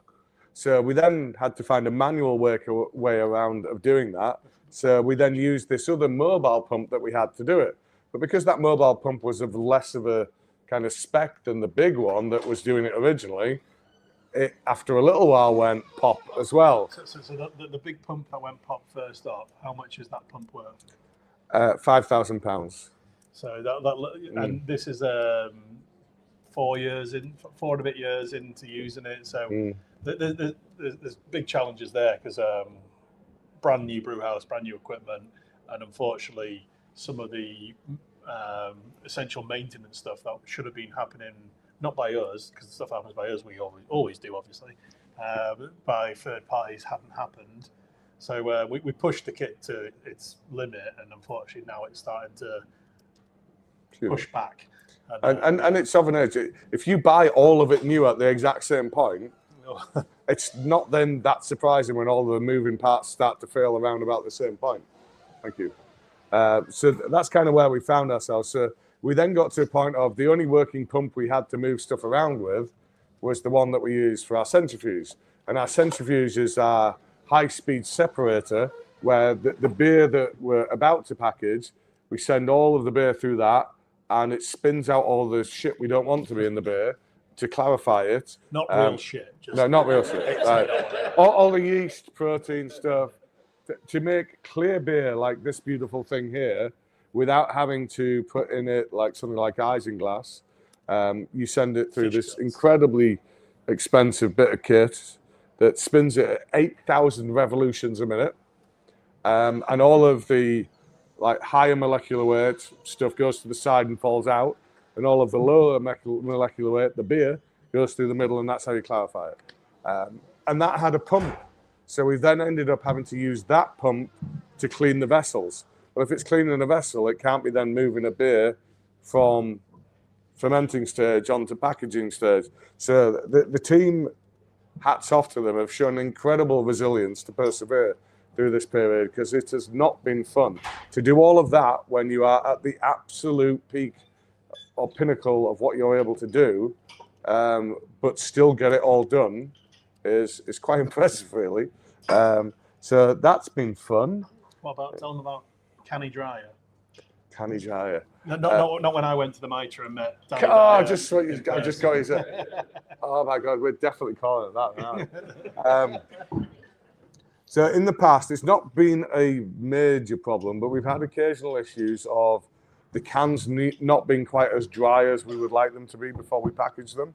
And that can, on a very rare occasion, result in a little bit of mold growth on the can, because there might be a little bit of residual beer there. So we invested in this new fancy dryer. So you have canning, so beer goes in, can gets sealed, goes through a little waterfall that rinses it, and then goes through something that dries it. And the dryer that we've now installed is designed to do 10 times as many cans as we're currently sending to it. This thing is a behemoth. The dryer itself is about as big as our canning line. It's a big so beast. it's made a massive leap forward in terms of the dryness of our cans, and what it allows for is something like this. There's a very good reason that this is sat here front and center. It's because we can now do 4 packs of our beer. This is 4 330ml cans of Coney that you now find in 150 different Asda stores. Thank you, Pete. Pete's giving you a nice little close-up there. But not only will it be in 150 different Asda stores, but it'll be in our venues and starting with our gift shop in York, and it's going to be really, really accessible. It's going to be £6 for a 4-pack or £10 for 2 4-packs. So really, really accessible way of getting Coney in the peak of summer when you've got barbecues going on, exactly when you really want it. And they're only small, so they fit in your fridge right nice. Reek good. What I really want, I'll probably break the 4-pack while I do it, but the shinies, we've got some amazing effect, which Pete's going to show you as well on the Coney can, and we'll pass them around the audience as well, because it's really cool. And this is the type of stuff we've always wanted to do, but not been able to experiment too much with. Our printing guys, Osthouse, have done an awesome job in showing how we can make this really, really cool. So hopefully anyone at home who hasn't seen these yet will be able to order them online from next week. And we're going to do a few different fun things, some competitions to win some free beers, some free Coney, and then also we'll let you guys know which Asdas you can get them in as well. So hopefully there's an Asda near you if you don't live near Brew York. And we don't need the cans back, so if the music stops and you've got the can, it's yours. Sharing's caring. So beyond that, we have been making a lot of other investment in the brewery. Excuse me. We're in the process of installing a new keg washer that can wash 3 kegs at once and also allow 1 keg to be filled. That means it will operate entirely separately to our cask washer, where at the minute all of that activity has a single brain. So we can only cask wash, keg wash, or keg fill. So we've separated those activities out. We've invested in something that can do kind of three times the level of that we've been doing previously. So this is massively transformative in terms of what we're going to be able to do with the same amount of resource on a daily basis. So that's been a big investment for us. And the next big investment that I'm pushing for, which I will be bringing to the board next week, is I'm looking to bring in nitrogen generation. So CO2, obviously, is carbon-based. And the amount of CO2 that an average brewery uses is not exactly great for the environment. And it's also incredibly expensive. So I'm pushing for us to get a nitrogen generator, which is an electrical piece of equipment that you attach to a compressor, and it takes that air that's coming from that compressor and it pushes all of the stuff out that is not nitrogen. So air is 80% nitrogen. So we purify it, we get rid of everything that is not nitrogen, and then we get pure nitrogen. And then that means that the processes that we're currently using CO2 for, so oxygen is the enemy of alcohol. If oxygen's present where you have beer, you are going to see a transformation of your alcohol into vinegar. And your beer's going to go brown and your beer's going to taste crap. Oh shit, my beer's brown. Not quite. So at the minute, we would, after cleaning a tank, we would fill it full of CO2. And we'd do that repeatedly and waste lots of CO2. But if we could generate our own nitrogen, we can replace that CO2 with the nitrogen. And we estimate that we can reduce our CO2 usage by 85% if we have this nitrogen generator in place. And at the minute, we spend in the region of £50,000 to £60,000 a year on CO2. So it also has a big financial implication.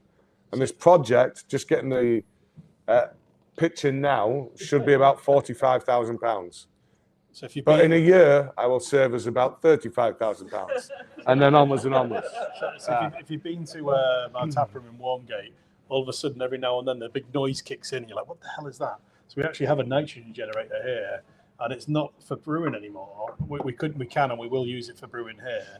But we have a nitrogen generator here because we use so much gas for dispensing beer that it was actually much more economical to have a nitrogen generator on site. The company we buy gas off, it's their equipment. They put it on site for us to generate the nitrogen because it's, on an annual basis, we save about £10,000 on gas here. For my turn. So I hope you have some questions lined up for because I'm supposed to be talking about this beer.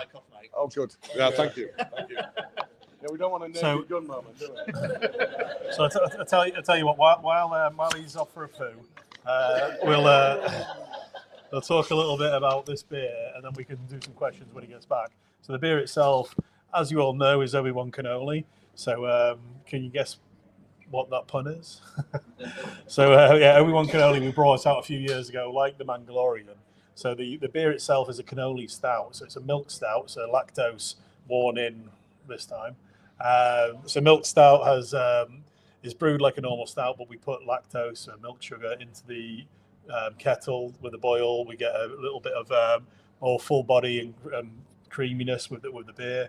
And when it's finished fermenting, the sugar in that stout doesn't ferment, so we don't get the same sort of alcohol impact as we would if we just use normal sugar in the brew.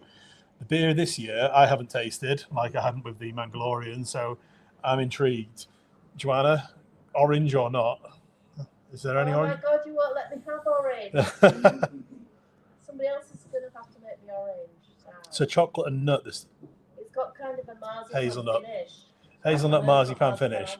So this is a choc and nut based one. So hazelnut. So the actual base of the stout itself is 7 malts. So we do that a lot with our stouts. So lots of different complex malts to give you the backbone, the character to the beer. Lee's put a comment that Special B is one of his favourites. So Special B is an interesting malt. It gives you like a biscuity character. So if we're trying to do something like a cheesecake beer, we'd usually use Special B. That was his record timing for a poo, but.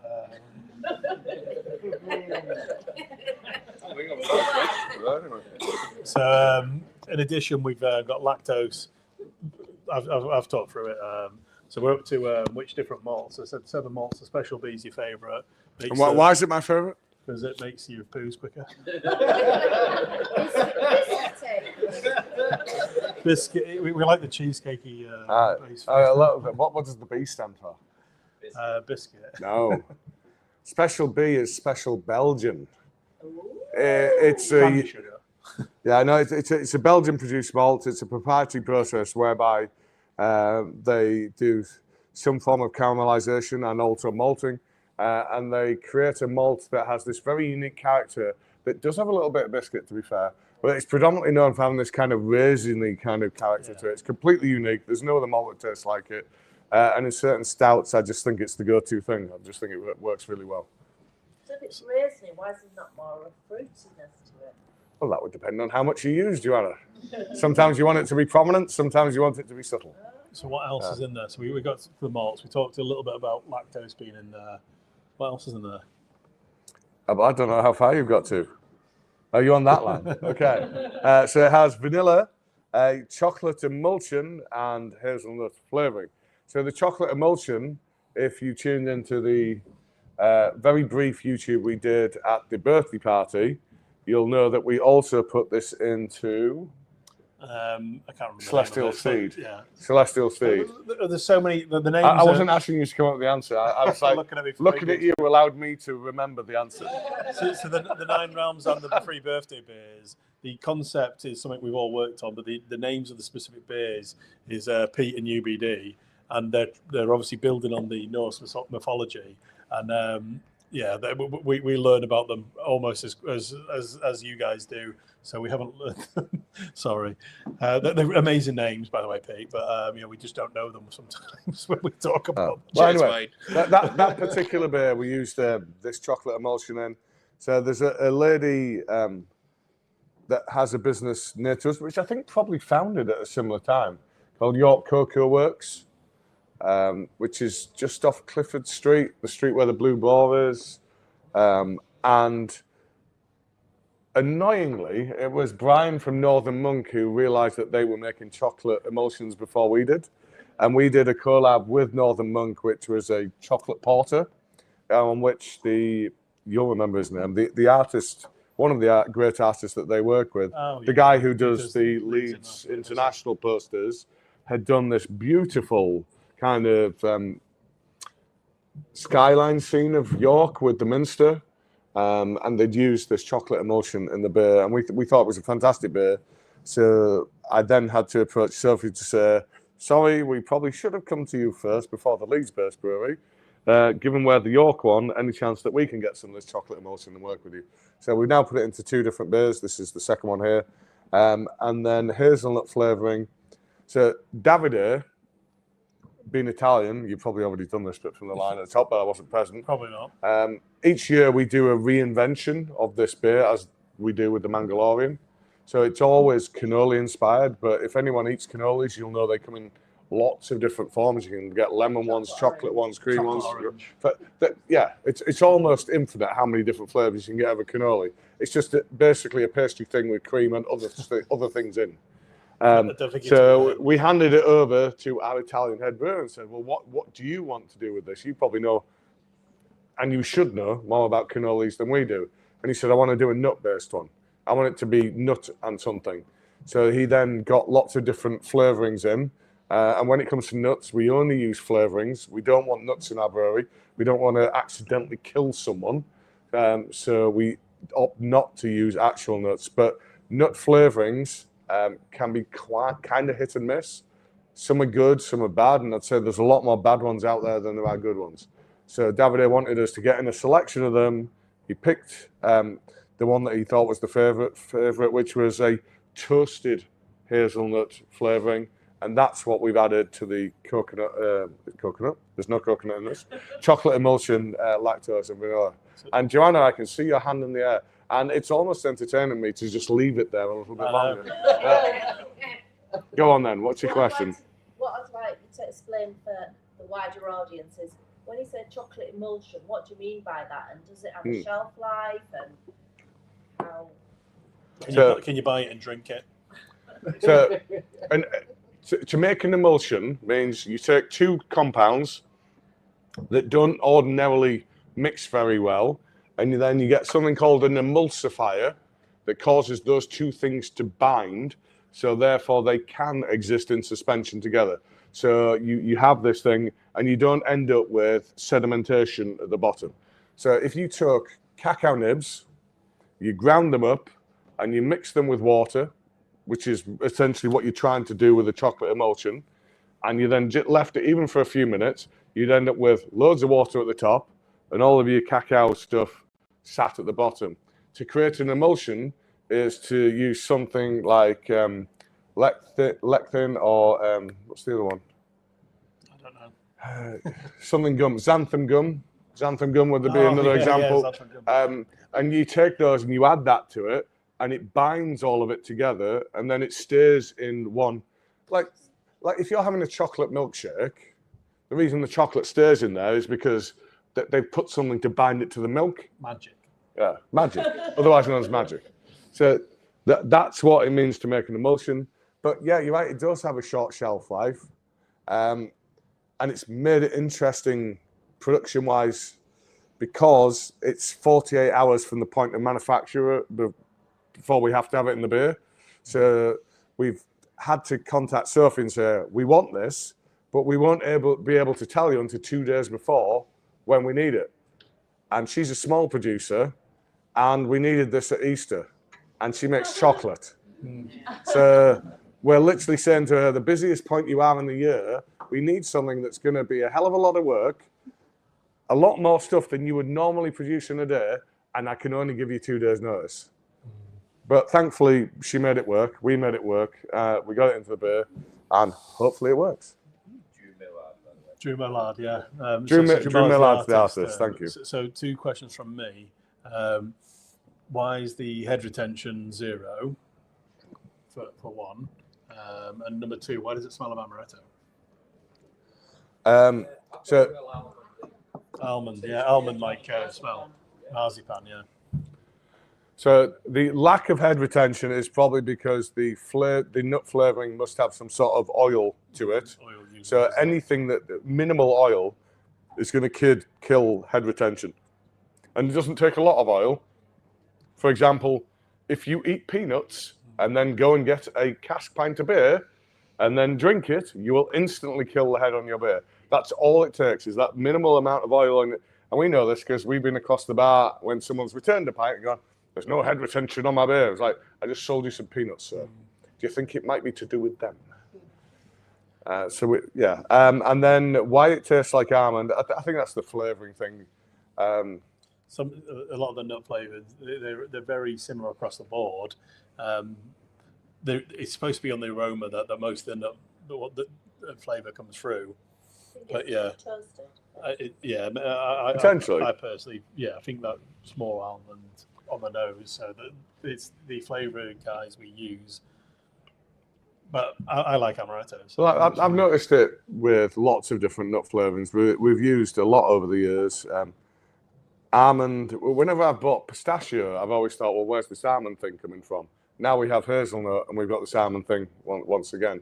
So it must be something that they put in that creates that nut flavour. And maybe it's the interaction with beer that's changed. I don't know. Yeah, and also, like you said before about, different, and everybody tastes different. Probably not doing the same. Well, I don't know that it's a case of everybody tasting things differently, which it could well be.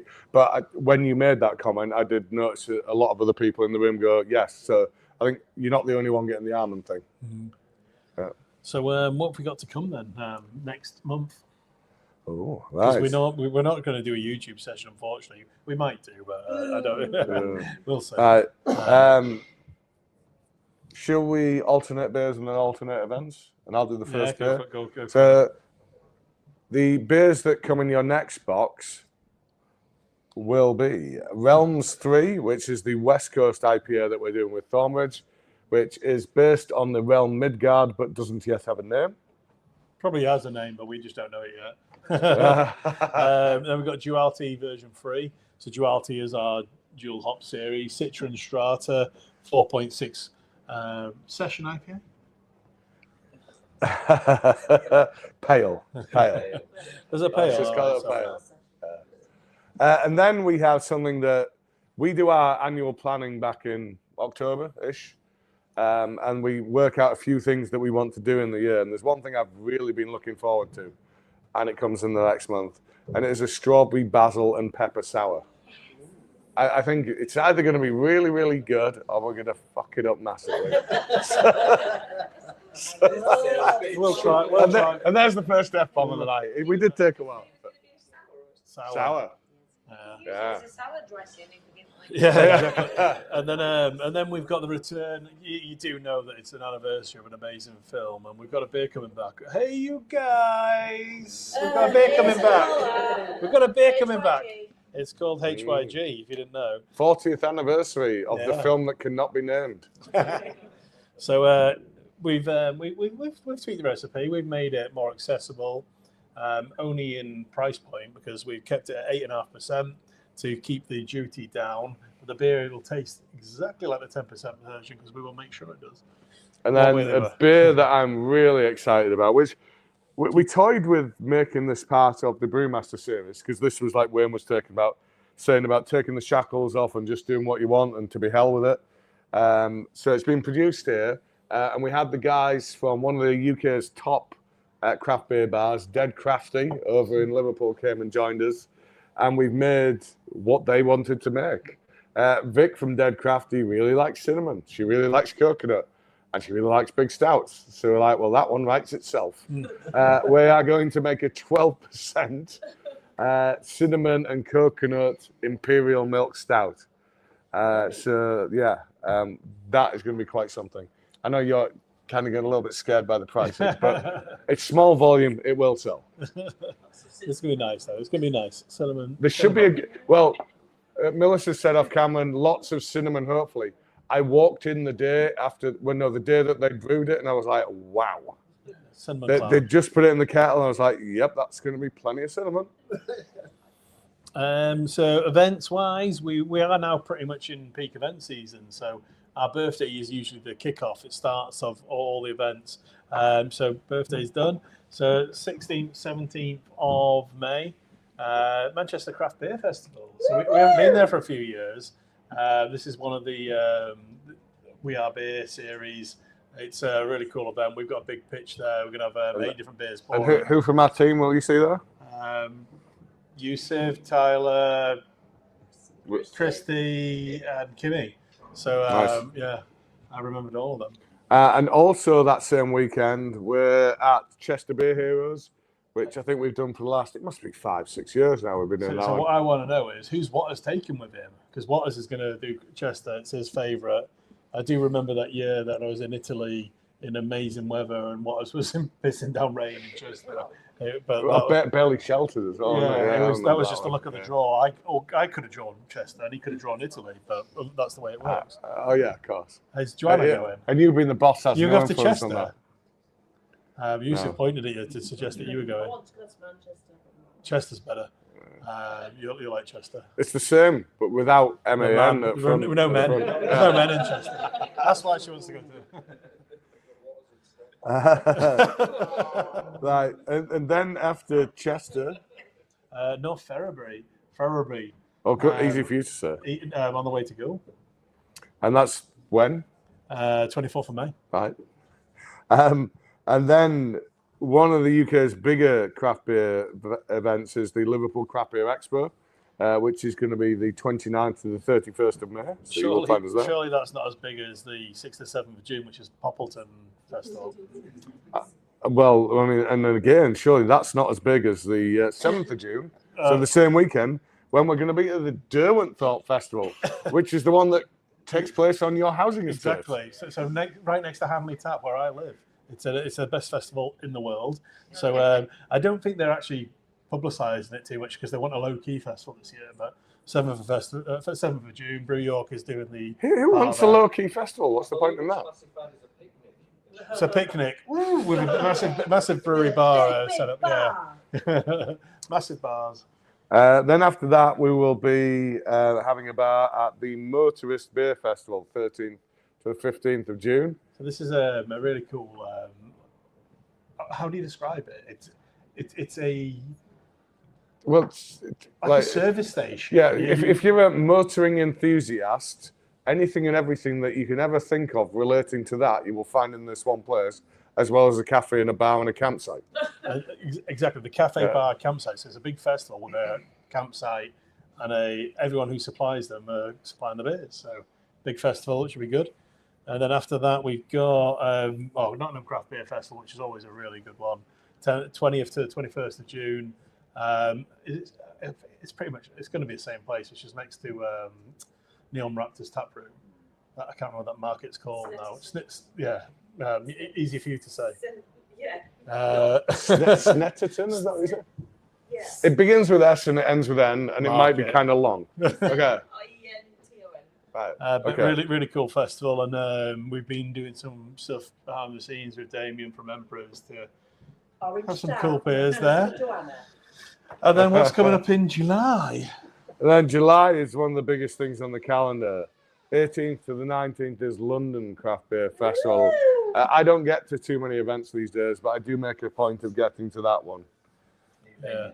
It's good because me and Lee new venue. So it's no longer at Tobacco Docks. It is now at. It's in Greenwich. It's in Greenwich near the O2. Called the Magazine. Never heard of it. But I don't live in London, so why would I?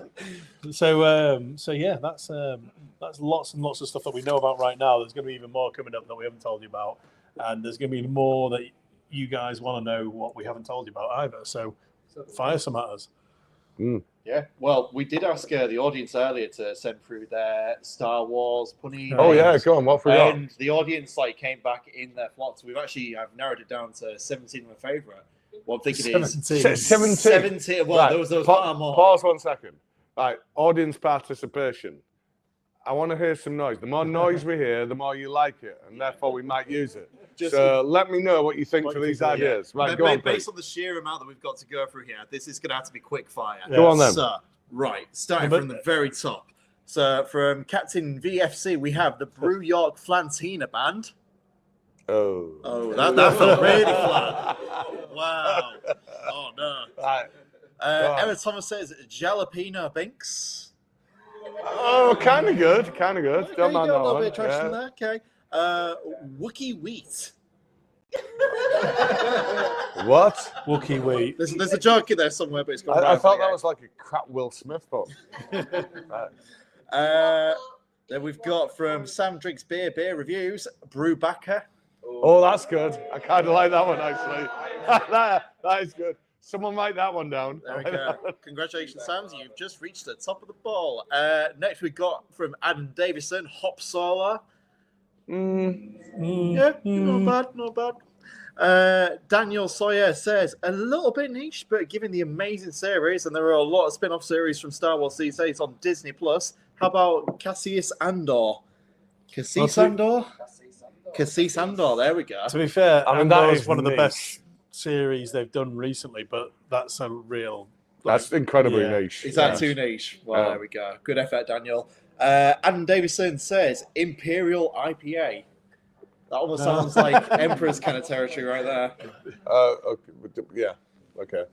Rick Boyer says Boba Brett. That's one that we have done before. I think it's been done. I think we've done it, haven't we? What do you mean? Do you think it's been done? We made that bit.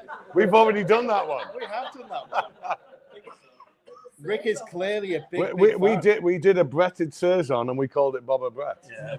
To be So fair, that's it's done. quite a niche style of beer, so I don't think many people bought it. So. There we go. Reminder, this is quick fire. So, Alan Smith, may the wart be with you. May the what? May the wart. Wort. May the wort be with you. Yeah, right, move on. Matt Thompson, Jar Jar Drinks. That's good. But better than the other one. Yeah, I kind of like that one. The most hated character from the Star Wars universe. That'll be popular. There we go. Daniel it's a good Sawyer, name. Flanagan Skywalker. It's like I saw something like really random. I saw something that I read the other day which made me laugh. So anyone born in the 80s might remember this, but flannels and in the bath when you used to suck the water through a flannel. So fucking weird. I know that. I know it's so fucking weird. What is this? Everyone did it, but no one admits it. It's such a weird thing. But yeah, I have absolutely no idea what you're talking about. It's like self-inflicted water torture, but it's not torture. You would suck water through why? Well, there was like 4 hands popped up in the audience. So it was not just me. Yeah. Really? But yeah. It's like honestly so weird.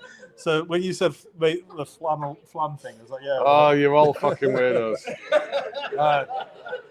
So when we eventually do Flanagan Skywalker, we Flanagan- know immediately our most good base. So I want Right, Pete, take me away from this. Give me another suggestion. Okie dokie. John Bencher says Imperial Mash. Good effort, John. Right, so Captain VFC again says, combine the best style beer with a Star Wars pun, the last Red Eye PA. Last Red Eye, yeah, that's quite a good one. But I don't. I'm too drunk. It's gone past me. Only a few more left. So General Guavus. That's a Grievous. Grievous. Yeah, okay. Yeah. From the early series, yeah. And then last one from Alan Smith is Mosaic Isley Cantina. Oh, sorry, Mosaic Isley Cantina. Okay, similar story. Right. For me, Brewbacker. Brewbacker was the clear winner out of that, wasn't it? I think. Ewok work orange from Sal. From Sal. Oh, Princess Tia named after our beautiful sister passed away. Right.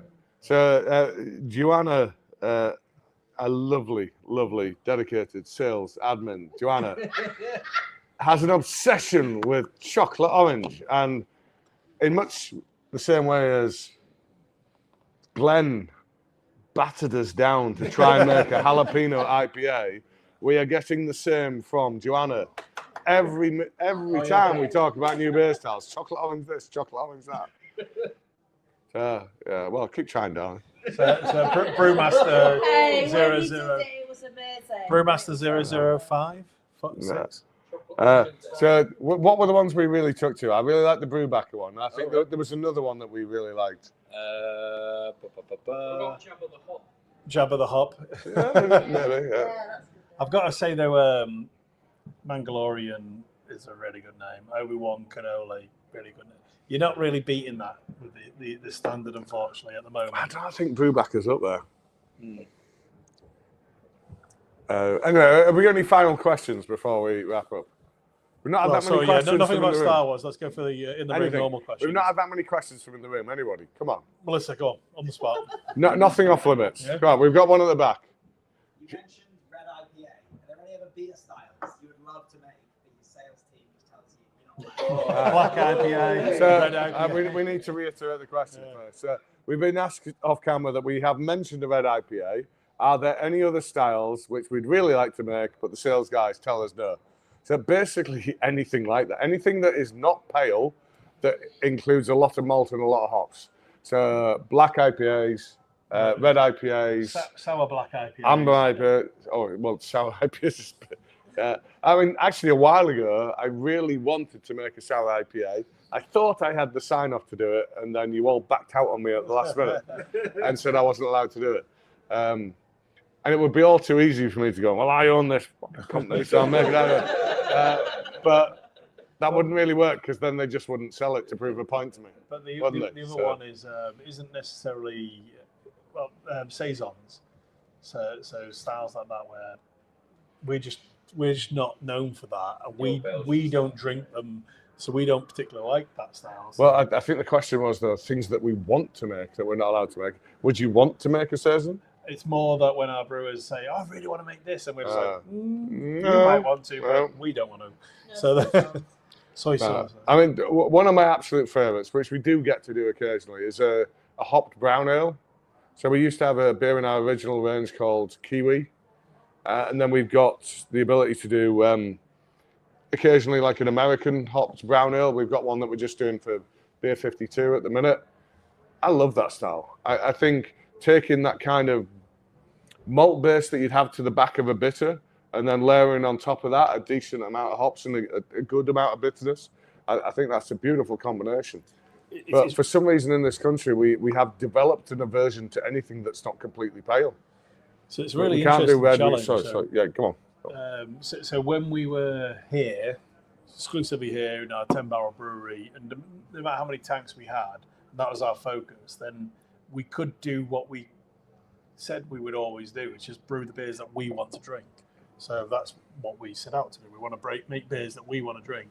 As we grew as a business, we realised that not everyone likes to drink the beers we like to drink, but we still want to brew amazing beers. We just want to realise that we aren't always going to want to drink them. Other people are, and that type of thing grew. And one of the biggest envies, I guess, brewing envies I've got is our friends across in Reading, which is Elusive Brewery, Andy Elusive. Yeah. But so Andy started at a similar time to us, and because he's still he's on the scale, he's he brews the beers that he really loves, and he doesn't need to worry about brewing what the market wants or what it wants because he brews such a small volume of the amazing beers. They're all sold out anyway, so you don't have to worry about who you're going to sell them to because like people want that beer, and I think if you become known for those things, so Andy is known for black IPAs, he's known for incredibly solid, in fact, the UK's best, West Coast. So he can do that, and his production level is small enough that if it doesn't work, probably not that big an inconvenience to him. Another one like Colonel. Mm-hmm. Colonel can do as many brown ales and hops India stouts as it wants because it's known for it, and it can move them. And I would argue that we can make brown ales and India stouts and that kind of thing as good as they can, but we don't have their name. We're not known for that thing, so they don't move as quickly as it does for them. Mel. So I have thought of a question now. It's a fairly ordinary one because we've been talking about other breweries. You've told us about events, but what collabs have you got coming up? Or you won't be able to tell us what you're trying to do, but So what collabs do we have coming up? So most of our collabs are centered around our 9 Realms series. So next one up, we've already announced it is Thornbridge. After that, it's supposed to be Boden, which is the Norwegian brewery from the Arctic Circle. Also in that series, and this will not be in the right order, I'm just trying to remember the names.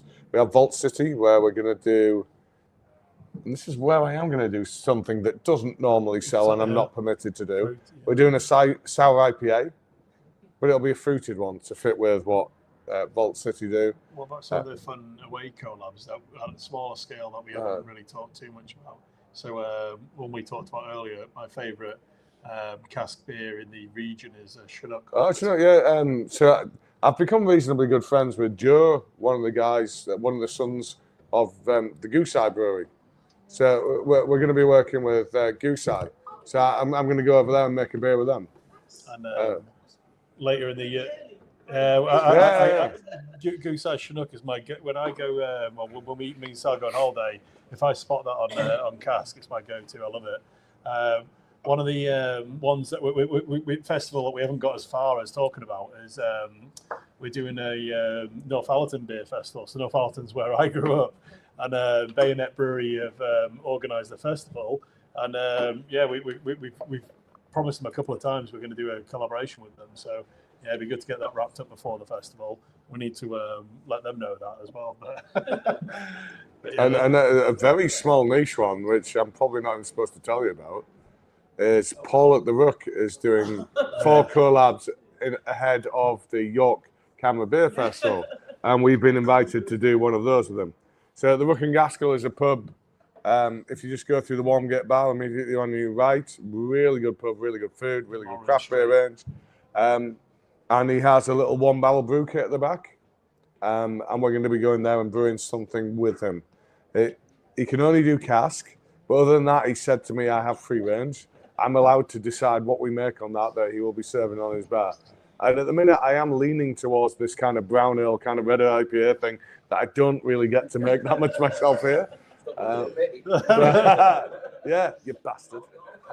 Your fault. It's your fault. Well, yeah. So no, there's exciting stuff, and we want to do a lot more of this. We are still a small business. We are a small brewery, but we are big in compared to craft breweries now. And it's great for us to go and brew with other breweries, and the ones that we drink a lot of, we don't really see in our scene. And then when I say our scene, I mean we go to craft beer festival and we see the same faces, and we love those faces. But it's nice to go and actually pay some respect to the breweries that we drink their beer. And if they want us to come and brew a beer with them, that's amazing. We'll be honest with you. Some of the time when we're deciding who we collab with, there's a commercial aim to it. Do we currently sell beer into that area? Do we currently master that style of beer?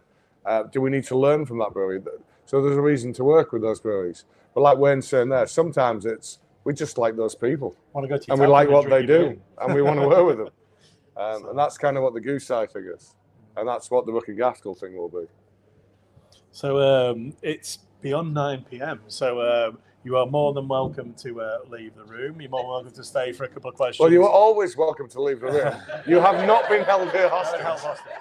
But everyone at home, amazing. Thank you for joining us. I'm sorry it's been 3 months. It'll probably be 3 more months that we do this. We will try and do some pop-up fun stuff before then. That's the intention was and always is to do more regular live content, but not necessarily in this format. And now that the big bars are launched, we'll hopefully do more. I did have some notes there, but if we were to roll forward 2-3 months, I think it's going to be kind of July, August time. So we're going to be full on event season. So I think maybe something on the road. I mean, something like London Craft Beer Festival, that kind of timing fits. Maybe we do something there. But I will forewarn you, when we do it at these craft beer festivals, we can't do a full 2 hours. People are paying an all-inclusive price to go and drink beer. And if we drag them away from the free drink for 2 hours, they're just going to get pissed off with us. And when we do so we can maybe do it for an hour, but maybe not 2. And when we do it on the road, we can't provide all the free beer. We bring some. So amazing. Well, it's been a lot of fun, and I'm really pleased we're back doing this. Hopefully you guys have enjoyed it, and hopefully the audience has enjoyed it. Joanna, do you think have you enjoyed it? Yeah, I loved it. What? Pay attention. Naughty school. So if you've enjoyed it, contact info@brewyork.co.uk. If you've not enjoyed it, email do Joanna. one.